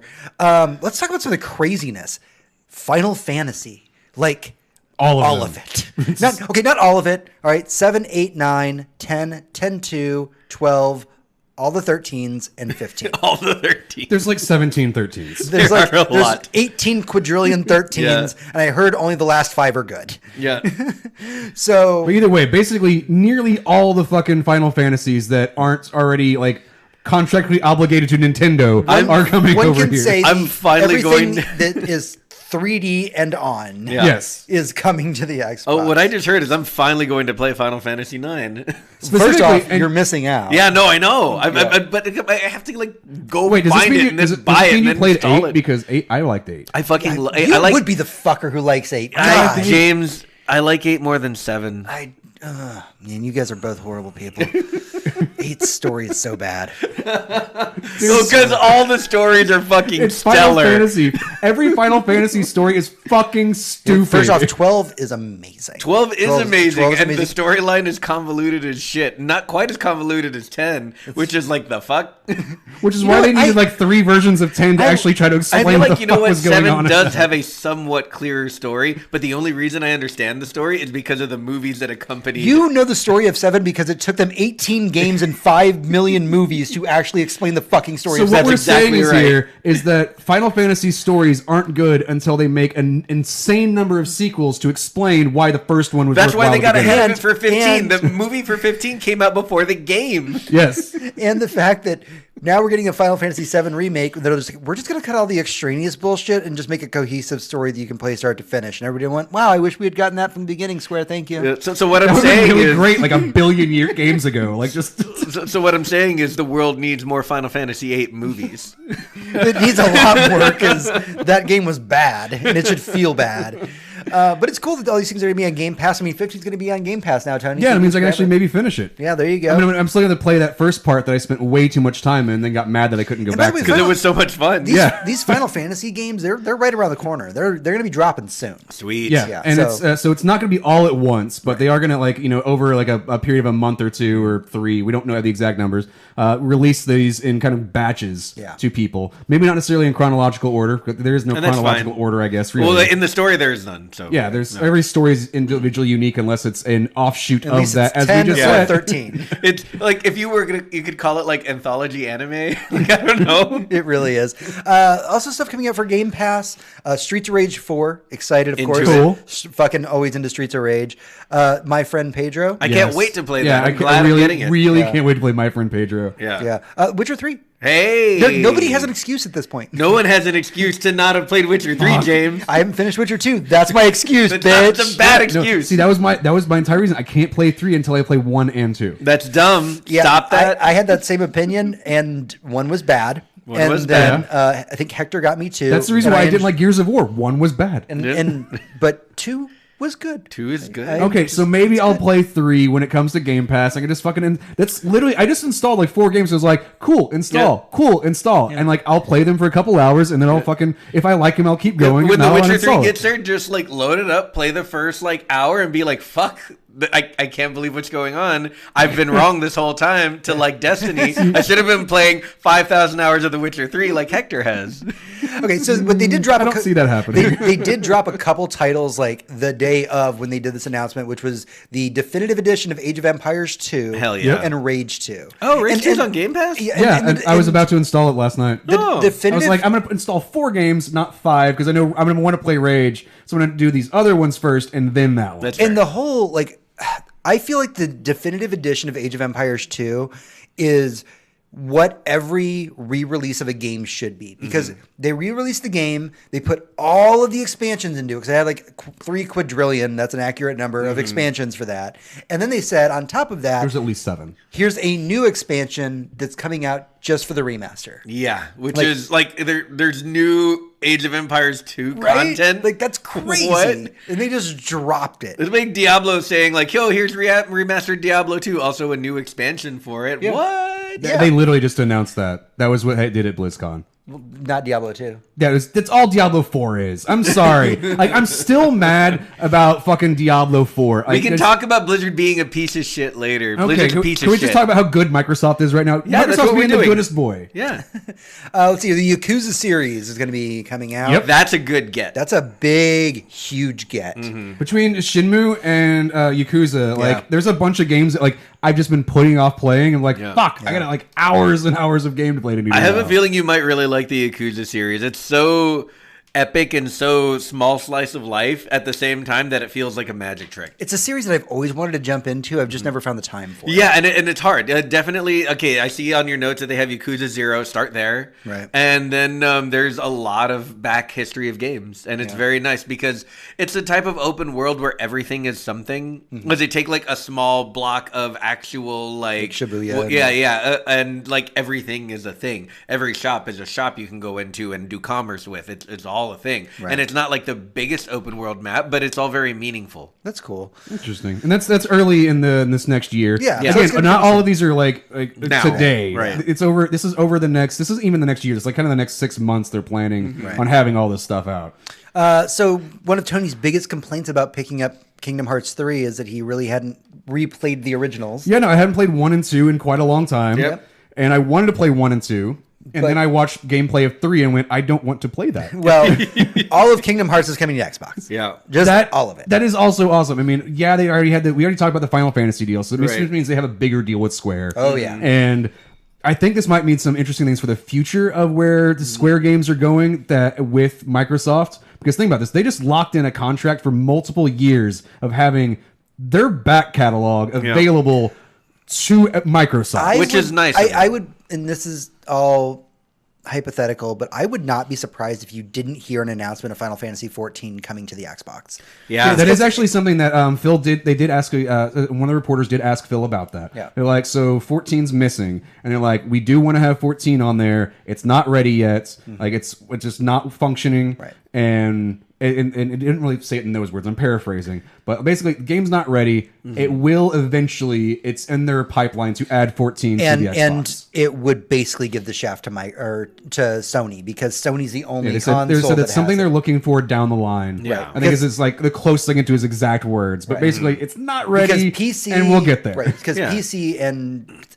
PS4 14 plays together. Yeah. It's just like 11. They play together. Yeah, and I think that once Microsoft gets in on that and they're like, okay, yes, it's a few years old, and we have to acknowledge a lot of these games are fucking old as shit. Oh, yeah. But it's the idea that I can just But it's download Game whatever the Pass. fuck I want for $1. Right, It's that's fucking the thing. amazing. You know what's great about a back catalog of games that full of games that you haven't played is when it's $10 a month, and not like I got to buy these games individually and then think about like, is this purchase worth it? Am I really going to play this? You know, I can that's just why I look load at it up Disney whenever. Plus. There's so much old movies I have added to my list, like things that I watched once on the Disney Channel back in like the mid '80s. Like these are bad movies from Disney's history that I've been like, fuck it, I'm gonna watch that shit because it's there and I didn't have to go out and fucking find it. And that was my favorite moment in searching through Disney Plus, just for a small side tangent, is like for every Gargoyles and X-Men, there's about 1,000 white bread, fucking mayonnaise, goddamn Christmas special Tim Allen Disney bullshit. And I'm just like, this has got to have like a 1% on Rotten Tomatoes. I can't remember the name of it right now, but there's one of them. It's an old Disney film that's on my added to my list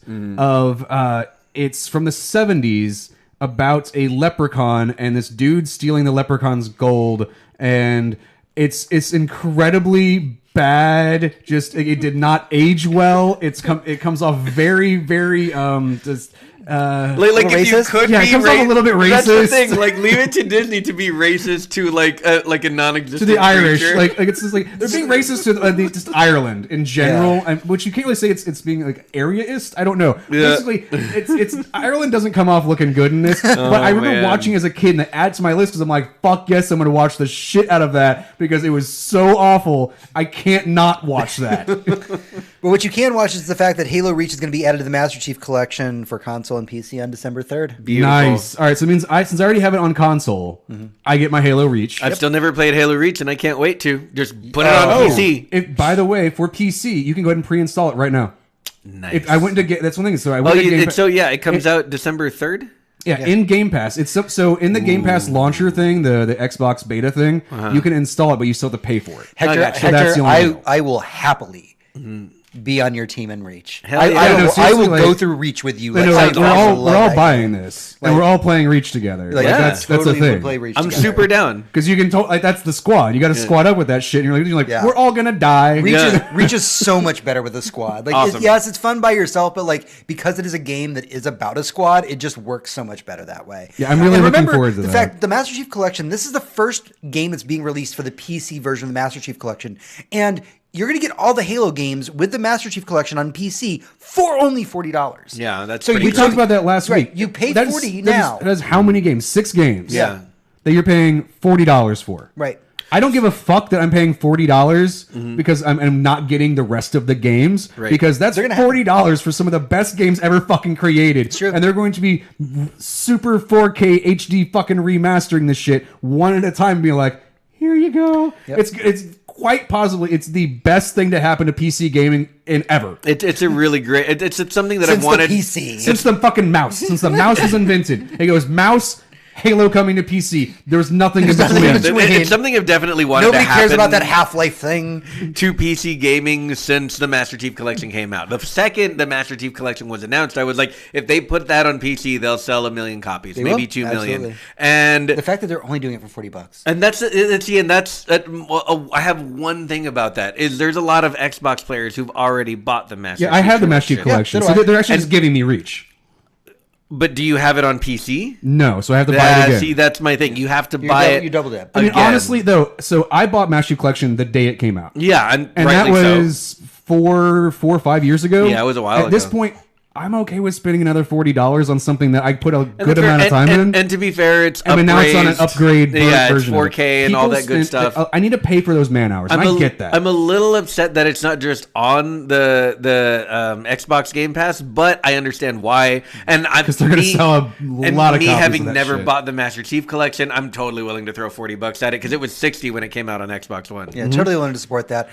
Day after my birthday, May 19th, Wasteland 3 will be coming out. Ooh. So if anybody Interesting. here is a fan of Wasteland, by the way, Exile Entertainment, who's doing Wasteland, this is the spiritual successor to the Fallout or OG series, not the more modern ones. Correct. It's still going to be the game itself, even though In Exile was bought by Microsoft. They're still being allowed to produce this game for all platforms. Yeah. There was no restriction when Microsoft bought them saying like, no, you can't put it out for Mac, you can't put it out for the PlayStation 4. They were like, look, Shit, man, it's coming out to Linux. Yeah. Like, Yeah. that doing shows you like how much Microsoft's like, fuck it. Yeah. But I think that like whenever we talked about this a long time ago, that when Microsoft bought a lot of these companies, most of them had things already in the pipeline. Yeah. And they didn't necessarily become a Microsoft exclusive. They became a first to Microsoft, or we get to show the ad, but the next games that are coming out are going to be the ones that like basically they're going to be able to release the Wasteland 3 for everybody, but their next game's probably going to be a Microsoft exclusive. Yeah.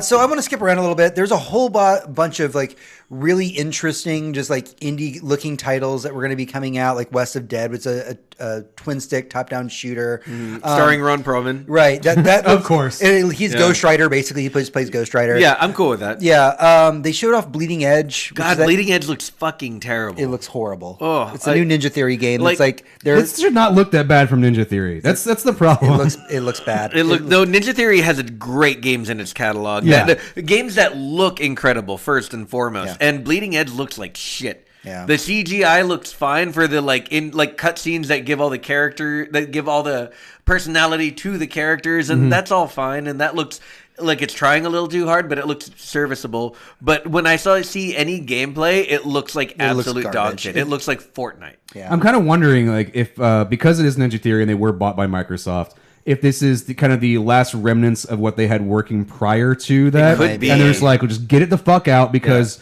they gave us a shitload of money to work on this other idea that we've been wanting to make way more, which is more complicated. Yeah, 'cause I'm when kind they of said- wondering what's happening in the background of Yeah, that. when they showed us the release date for Bleeding Edge, and I was like, wait, we haven't even really seen gameplay yet. And Yeah. then they showed like 5 seconds of gameplay and then all CG And it during was the hot Xbox thing. I was garbage. like, oh, that looks bad. It was super bad. All right, so real quick, they showed off Planet Coaster. It's another coaster tycoon. Into Cool. it. They showed off new Microsoft Flight Simulator. It looks beautiful. Always Gorgeous. does. Dude, Microsoft, if you're playing a flight simulator, it's literally Microsoft Flight Simulator. That's it. That's the only one. Anybody else that tries to make one can never come up with the amount of detail Yeah. and perfection that is Microsoft Flight I Simulator. think Sure, the I've only seen other Star Citizen. And that has been since its creation. yeah, the only other real flight sim in the space is like Ace Combat, and it's all fighter jets. It's not just like the whole Yeah, gamut no, of you planes. can't just decide like I'm gonna fly from Pittsburgh to Milwaukee in this fucking plane. Whoa, look, I can do that. Yeah. that's Microsoft Flight Simulator. Yep. Age of Empires 4 was shown off. Minecraft Dungeons was shown off. Crossfire X, their big, it's basically Counter-Strike. It looks a lot like Counter-Strike. Let's call it what it is. They showed a game called The Artful Escape and Jedi Fallen Order. Those were all games that got trailers and just kind of mini updates, and that's what it is. What it is. I mean, you knew you were getting a trailer for Jedi Fallen Order. This came out right before its release. Yeah. Okay, so we need to jump into a couple more things before we wrap up all this Microsoft news this week. I know that's a lot to be throwing at our audience, and we apologize, but there was just a lot to talk about. They did finally talk about Project X Cloud and what it is. Obviously, they went into the specifics about how it's kind of your Xbox Anywhere titles on your phone, on your PC without having to actually have an Xbox connected to it. Gaming on the go. They said the services are coming to obviously all Windows 10 PCs, and that they're going to do lots of things where they're going to support like tons of different controllers, up to and including the DualShock 4. Yeah, it's got Bluetooth. It's Bluetooth, so they're like, we don't recognize format. Yeah. Sounds good to me. As long as it connects through Bluetooth, we don't fucking care. They're going to be launching Project X Cloud with about 50 plus titles in the preview. They're working on trying to just make it playable on everything. If they can make it playable on your toaster, they're going to try to make it playable on your toaster. It makes sense because the way it currently works is if you own an Xbox, it will turn that Xbox into a server. Right. And you'll be able to stream from that Xbox to anywhere else as long as there's an internet connection. Yes, there will be lag, and much like Stadia, we'll figure it the fuck out when it happens. But also part of xCloud is you don't have to have an Xbox. If you don't have an Xbox, you can just use one of Microsoft's servers. Or let's say there is too much latency at your house. Your home internet sucks. Well, you can play most games. You can't really stream for it. You can just use the service and use one of Microsoft's servers. Yeah. It's use what you have or use our stuff. But the point is to get the games on anything connected with anything, which is, all right. So last week I went on quite a bit about how great Sony was doing and what they could do to win the PS5, right? Yeah. The reason why I did that was because I don't think past the PS5, Sony will exist. I think that the future of gaming is between what Google is doing and what Microsoft is doing. This idea of you can buy the game or use a streaming service and have access to it whenever you want. Physical copies are going away. You can play these games on any device. And we already know two companies that are doing this, and Sony is really far in the back. No, they're not. Sony's had this service for a long time. Yeah, except for that PlayStation Now's existed. Yeah, but PlayStation Now has existed since. I don't think that they're going to have anything that is going to scale at this level. The last time they tried to do something, the last time they tried to do something with this, except they just entered a deal with Azure. They did. So this is the interesting thing about this. I remember when I said they deal with Azure, or specifically Azure is Microsoft. People who don't know about the cloud universe, that Sony entered a deal with Microsoft for the future of their gaming enterprise. That whenever that came out, I was like, oh shit, this is great for Microsoft and interesting for Sony, because this kind of being like, you're going to be using all of our shit one way or the other. Microsoft's making money off this. Kind of like Blu-rays. Even if Project X fails, that means Sony's going to be using it next, and then they'll just make all that money off of Sony. Sure. Because they're the one providing the infrastructure. We always know. You look at the history of services, infrastructure is what wins out money overall. Not in the console wars. Good exclusives are what wins out money overall. That can be told by PlayStation having 4 of the top 5 best-selling consoles of all time. And I get that, but we're getting to a post-console society at this point. What we're talking about, consoles will not exist. So yes, Sony will be releasing great games. The back end, the thing holding them up, is Microsoft the entire time. That's true. And Microsoft does make money off of that. That's why I said the infrastructure is what will be winning out overall. And if it wasn't for Disney, I would say that, I don't know.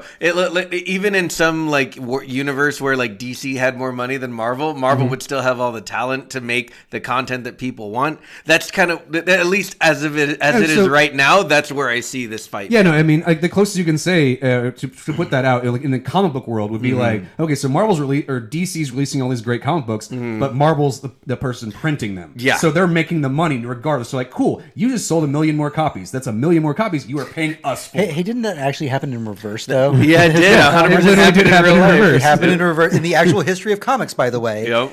DC printed Marvel Comics for a long time and made a bunch of profit. Yeah, they made a shitload of money off of Marvel's really badass ideas. Yeah. And that's what I'm saying. The infrastructure wins out. Yeah. And the infrastructure is going to get that money. So regardless, it's an interesting future that we're getting ahead of. Very much is. It is. So we know that this whole project they're working on, this Project Cloud, where you stream anywhere, play anywhere, it's really going up against the ranks of Google Stadia, and that they're throwing a lot of money behind it. They're actually got a team on it, not 5 people in the back room of Google working on it. Right. We also know that the games. Why does everything Google make feel like it's 5 people just sitting somewhere and be like, I got an idea, and they're like, here's a couple billion, have fun. And the thing is, it's always 5 geniuses. Right. But I mean, the games they're going to be putting out for this is going to be, they're not minor titles. They're putting out Devil May Cry 5, which could be pretty lag intensive if you look at the fast pace of the gameplay. Could be. If you're playing that on like super extra double plus hard mode, Right. that is a very intensive game. Yeah, any kind of input lag is just death. You know, we're talking about Gears. We're talking about Tekken 7. We're talking about like they're putting out a full fucking huge list, you know, and they're doing things that have a heavy amount of net code in the back. Yeah. So they want to make sure this thing works perfectly. And so you can sign up for it online. You can, you know, actually become a part of the like xCloud preview I'm team. waiting to find out about that because I've tested a lot of Windows and Xbox stuff. Yeah. So I'm like, hey guys, where's my invite? Because I deserve one at this point. You have to go on the website and sign up for it. Yeah. So once you do that, then they'll get back to you. I'm waiting. Yeah. I'm currently waiting. So that being said, we've talked a lot about the things that were announced at X019. There's a lot of stuff here that isn't really immediate future for Microsoft, but I did want to go kind of roundtable and get your thoughts about the presentation as a whole. What do you think Microsoft presented? Was it strong? Was it really saying this is the future of Xbox, or is this just we needed to put something out because we needed to put something out? Hector, why don't we start with you? To me, this felt like a really big. What does Microsoft call it? Nintendo called it the Nintendo Direct. State of Play. State of Play. That's not Sony. What's Sony? Sony State of Play. Sony State of Play. Xbox is the Inside Xbox. Yeah, Inside Xbox. Which that's what this was. It was Inside Xbox, and it was. But this was their convention. All right, so that's the thing we didn't really talk about at the beginning. Should have asked, what's this thing? What is X019? X019 is actually the yearly conference that Microsoft pulls off for their fans and for the developers to say, hey, this is what we're doing. They do smaller ones throughout the year for just inside Xboxes, but this is their conference level one. Long party. This is their big party, and it changes location. The last one they did before that was in Mexico City, and then they did this one in London. They just go to big cities and say, "Fuck it, we're just gonna have a big ass party," and everybody from Microsoft and all the game developers show up and probably gets drunk all week. and so that's what this felt like. This felt like a really big inside Xbox, and that's fine for what it was. I saw James sent me a headline today that said it was disappointing. I didn't agree with that. I thought that was too strong. I wasn't disappointed. I was actually far more excited for Xbox than I have been at any of the E3s Xbox One has ever done, since the Xbox One generation, I mean. None of those all made me really happy to be a Sony fan. This one made me feel like, man, I'm really glad I have an Xbox Game Pass. And I feel like they're definitely going in the right direction. If the future continues to trend in this way, which all signs point to it will, I think Sony actually has some real competition on its hands, especially when we start finally seeing some of the real exclusives for Xbox coming out for the next generation. I haven't been excited for what the Project Scarlet is going to be and what games are going to be on it, probably until just about right now. I want to see what they got. You're waiting for E3 now. You're excited. So that's cool. Like, they're actually building the anticipation with you. They're getting you kind of hyped by showing you off, showing you Game Pass and getting you on there, and you're like, hey, this is a pretty cheap, good service. Yeah. And now you're intrigued on what they're bringing you into their environment. Yeah, they're showing me the indies that they're investing in, and just making all the right moves in that space. We're getting a payoff for all the studios that they've been buying out. And we did not expect to get payout this soon. No, we didn't. They bought this. All right, so not all 10 or 12 studios that they bought were in this, but like 4 of them were. Yeah, that's like and 4 studios. That means that's a huge amount. Yeah, well, those 4 that they showed, those were strong showings. Yeah, they were. I mean, I think that just goes to show you that where Microsoft is planning for the future. Whenever you look at these are 4 strong showings, they went to these companies and said, "What are you making right now?" Yeah, they said, "Cool." They either made it exclusive in some cases, or they said, "We want to keep it available for everything." And said, "Fucking do it." Well, your next game, maybe make exclusive for us. Yeah. And they just threw fucking money at it and said, "We want to make better games. I mean, we want to make money, but we need to make better games." And they know that. And this is they knew first party was their weakness. And this is they did. And this is them starting to show up. So do you think that a lot of these first party titles are what's going to get people back into Microsoft and maybe step away from Sony for a little bit again? I think based on what happened with the Xbox One, these first party titles are the only thing that can save the next Xbox. If the next Xbox launches with a bunch of games you can play everywhere else, like they did the last time, and like they don't have those exclusives to pull people in, I think it's going to be PlayStation 4 and Xbox One all over again. I think that what Microsoft is doing and what they will continue to do that is very smart is that they are willing to say, yes, we have a couple of exclusives. We have our Gears, we have our Halo. But outside of those, we want everybody to play together. Yeah. We want every other game that isn't first party to be connected to everybody else. And that's And a even very our first party stuff is going to be on PC as well. Yeah, and that's and a I'm bold, so cool with that. That's a bold statement to make. Yeah. It really is kind of game changing in the video game market. When you sit down and really look at it, you're like, fuck, you're putting these games out on your own console, but then also putting them out on PC. And sometimes you have to pay for them. Sometimes it's part of Game Pass. We get that. That's just the nature of how the games are going to work. But you're already branching out into more than just one department. This isn't Sony. This is Sony basically like, yeah, we're putting it out also on, we're making a new PSP. It has to be that level of we're making something new and different. It's a for people to try out. statement without having to make a statement. Exactly. It's what GOG did when they came out with their platform and said, buy games through us. And people said, why? And they said, no DRM. They said DRM free. Yeah. That's it. Statement without making a statement. It's like please. all the annoying parts of Steam, you don't have to use those. And with so us. what Microsoft is doing is their statement without having to make a statement is, why buy an Xbox? And their response is, you can play with your friends. Yeah, Anywhere. you can Any play. of them. You can play everything, anything you want, most of the market.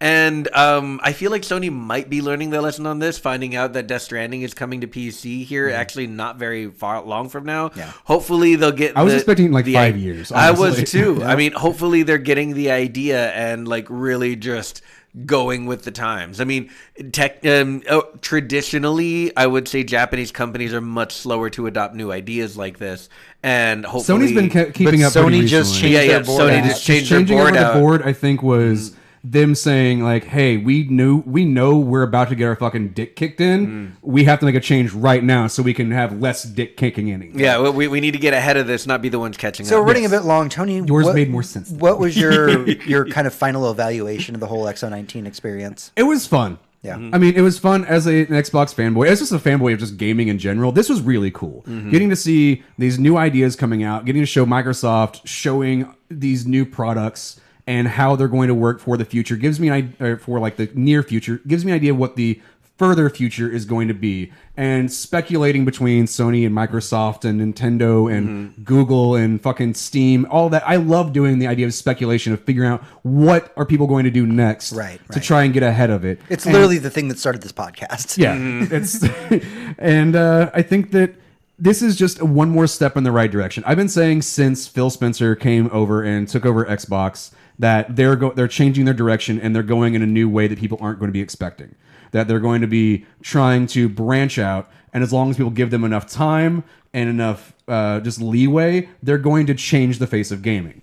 And they did that by even releasing the original Xbox. They came out into a market that that everybody said, don't fucking do that. That's a bad idea. Yeah. And people are still, that's the problem I had with the fanboyism, even my own, is when you have people going don't do that, it's bad for us because it's going to be bad for us. Yeah. Meaning it's going to be bad for you, but mostly for us because we don't like change. And that's why I feel like anytime anybody does anything, I'm like, yes, let fucking Sony be stuck in their ways and not add people in because that gives Microsoft an edge. But wait, Sony can do this other shit that's really cool, and that gives them an edge. And all it means for the end of us, at the end of the day, is games get fucking better and we get to play with our fucking friends. Exactly. As long as there's a competition there, I'm happy. And this is what I'm getting at. This is Microsoft more of that competition. They're getting back in the fucking ring. First off, we live in a society. Yeah. And that we do live in a society, in which I'm still very unsure which about Mario and Sonic exist in the same universe. Yeah. And that's not something we would have ever expected when we were As kids. a kid, no. We were Hell like, no. no. And now Those did not exist. I was so mad. They broke down the wall. When we saw the fact that Mario and Sonic can exist in the same game, we said, no, everybody should be playing Yeah, together. why aren't we friends? Why everybody, we should not be having console wars. We have Terry Bogard in fucking In Smash Smash Brothers, and it's amazing. If Death Stranding has taught me anything, it's build bridges, not walls. Indeed. So, I fucking mean- A Hey, is Sony, what I have to you say just to that. released a super giant best-selling game of the year fucking game about playing Crossplay. nice with other people, specifically about crossplay. Maybe fucking do it. So I think that this was I wouldn't say this was the strongest showing for Microsoft, but it did give us some really good insight into their thought process and what they want for the future. And I think that we will see some really cool things come out of Microsoft. They're just not all there yet. I think there was a reason that article was floating around today that was like, oh, yeah, it was pretty disappointing Xbox showing. But yeah, I had like a small They're thing literally to say expecting about the that. second coming. Right, and that's the thing. We're all waiting for the. We're all hoping for, including me, hoping for that Xbox conference. We're probably about Scarlet, but every Xbox thing that Xbox says, we're just waiting for them to be like, all right, we're blowing the doors off this. Here's bitch. Halo Infinite. Here's fucking Right. Gears of War Okay. 6. And so here's- every time they don't do that, everyone's a little disappointed. And I was watching the thing being like, Right. why do I feel But down these- about this? This is good these news. new- It's graphics cards. Every time Nvidia releases a new graphics card or AMD, there's this huge fanboyism between those two groups Yeah. that either love or hate the other one. And every time there's an announcement comes out, they're like, "This is going to be the best thing. This is going to be Yeah. my team toppling the other team. Yeah. This is what sports people go through every fucking week." We don't understand that because we get it once every 4 years. Yeah. we just that's watch an fair. Overwatch League. Yeah, we don't have that constant battle between teams that we enjoy, and because we're honestly dealing, I feel like, with higher stakes. Yes, people hitting each other and hurting their bodies for the rest of their lives is very high stakes, but this is video games. Yeah. I feel like we're all waiting for something that we know is coming, but it makes us put too much pressure on everything that Xbox does right now. Well, and the thing that we're not talking about here to really kind of slim this whole argument down is that we are judging each of these press conferences, these state of plays, these Nintendo Directs. We are basing these on the big bombastic E3 press conferences. That's true. We're not accustomed to this. Yeah, where's my Gamecom's announcement? We're not accustomed to the new mini format that's been coming out over the last year true. and year and a half. These mini conferences aren't supposed to be giant, bombastic, you're going to love everything and hate everything conferences. They're just a State of the Union update to let you know where we're sitting so that when we get to the E3, a lot of this stuff's already out of the way. Maybe these titles that you didn't want to see on E3 won't be shown because they've been shown beforehand. It's adjusting to a new format. And I think that people's expectations are too high that every single one of these is going to be like the next Nintendo Direct with Smash Brothers and Joker shows up. Right. Or here's the Halo Infinite one. It's just not that. You have to look at these things as cumulative. You have to look at them as you're going to get a little bit here and a little bit here and a little bit here. You're going to make that a little bit for everybody. Yeah. And at the end of 3 or 4 years, oh, look at where we are. And the reason why I bring this into computer parts is it's something else I really enjoy. When the AMD released their new Zen with the Ryzen processors, and everybody's like, they're not really that great at gaming, so we're still going to stick with Intel. And if you look at where they are 3 years later, when they released the third version of that, they are now beating Intel at everybody. And it was that fanboyism that they were like, hey, would you just stick with us for a little bit? We're going to release these small iterations, and then at the end, you'll see what we're working on. And then Intel's over there being giant Intel going, fuck, we can't compete with this. They came out and beat the shit out of us because we were stuck in our ways. That's the same way I look at video games. If you're stuck in your ways, you're going to be left behind. And the way we are going with them right now, these iterative updates of small little directs or inside Xboxes, which, by the way, has been around since the 360. So it's been well over 10 years they've been putting these on. They've been giving us these bits of information, and it's culminating to something greater. And while that might be an E3 presentation once in a while, it's more if you look at the life of something, that's whenever you get to realize, how big it's gotten, not a presentation being the big thing. It's about that oh shit moment where you look back and went, fuck, 5 years ago, I didn't realize how far we'd come or we would go. Like we've went so far in these 5 years. This is amazing. And that's the power that I think that Nintendo and Sony and Microsoft have with these smaller inside Xboxes or directs going on. It's going to be that culminative effect where you look back at your life or the life of these consoles and go, fuck, that changed a lot. It's true. And then you can see how it changed your life and it can change the world just through fucking gaming. That's very true. All right, that's everything that we have for the show this week. This has been a big talk about the whole Inside Xbox X019 presentation. If you have any questions, comments, concerns, just want to tell us what you thought about the presentation, go on YouTube, check it out. Tony, where can they find us to give us that feedback? Facebook.com/SurlyNerd. Like, share with your friends. YouTube is the Surly Nerd, along with Twitch and Mixer and all that. So like and subscribe to all those things. Donate if you want to donate on those respective platforms. Every bit goes back to make the show that you make for us. And if you sign up. Maybe I'll send you a ridiculous little video thing that I made, apparently, because I finally sent that out to one person. Yeah.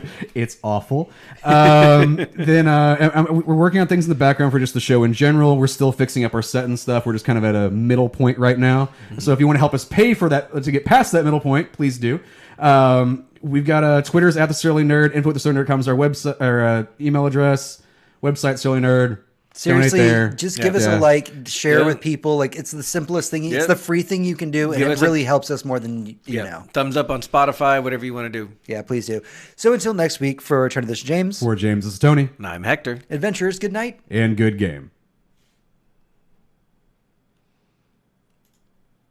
After like 45 minutes, I have no idea where the mouse is. Yeah. I was like, wait. I totally would love to talk about like rollback netcode, but I feel like that's a mini episode all by itself, Brooklyn. Yeah, I feel like we'd have to take 20 minutes explaining what that is and what it is. How it works. And how it works. And also, why anyone would want it. And also dependent on the game and the type of servers those games have on how it's going to function within it. It gets very complicated very quickly. This would be one of those like YouTube like documentaries that ends up being like 45 minutes when they meant to make like a 15-minute video. Yeah, you're like, I'm just going to explain something real quick. Hang on, wait.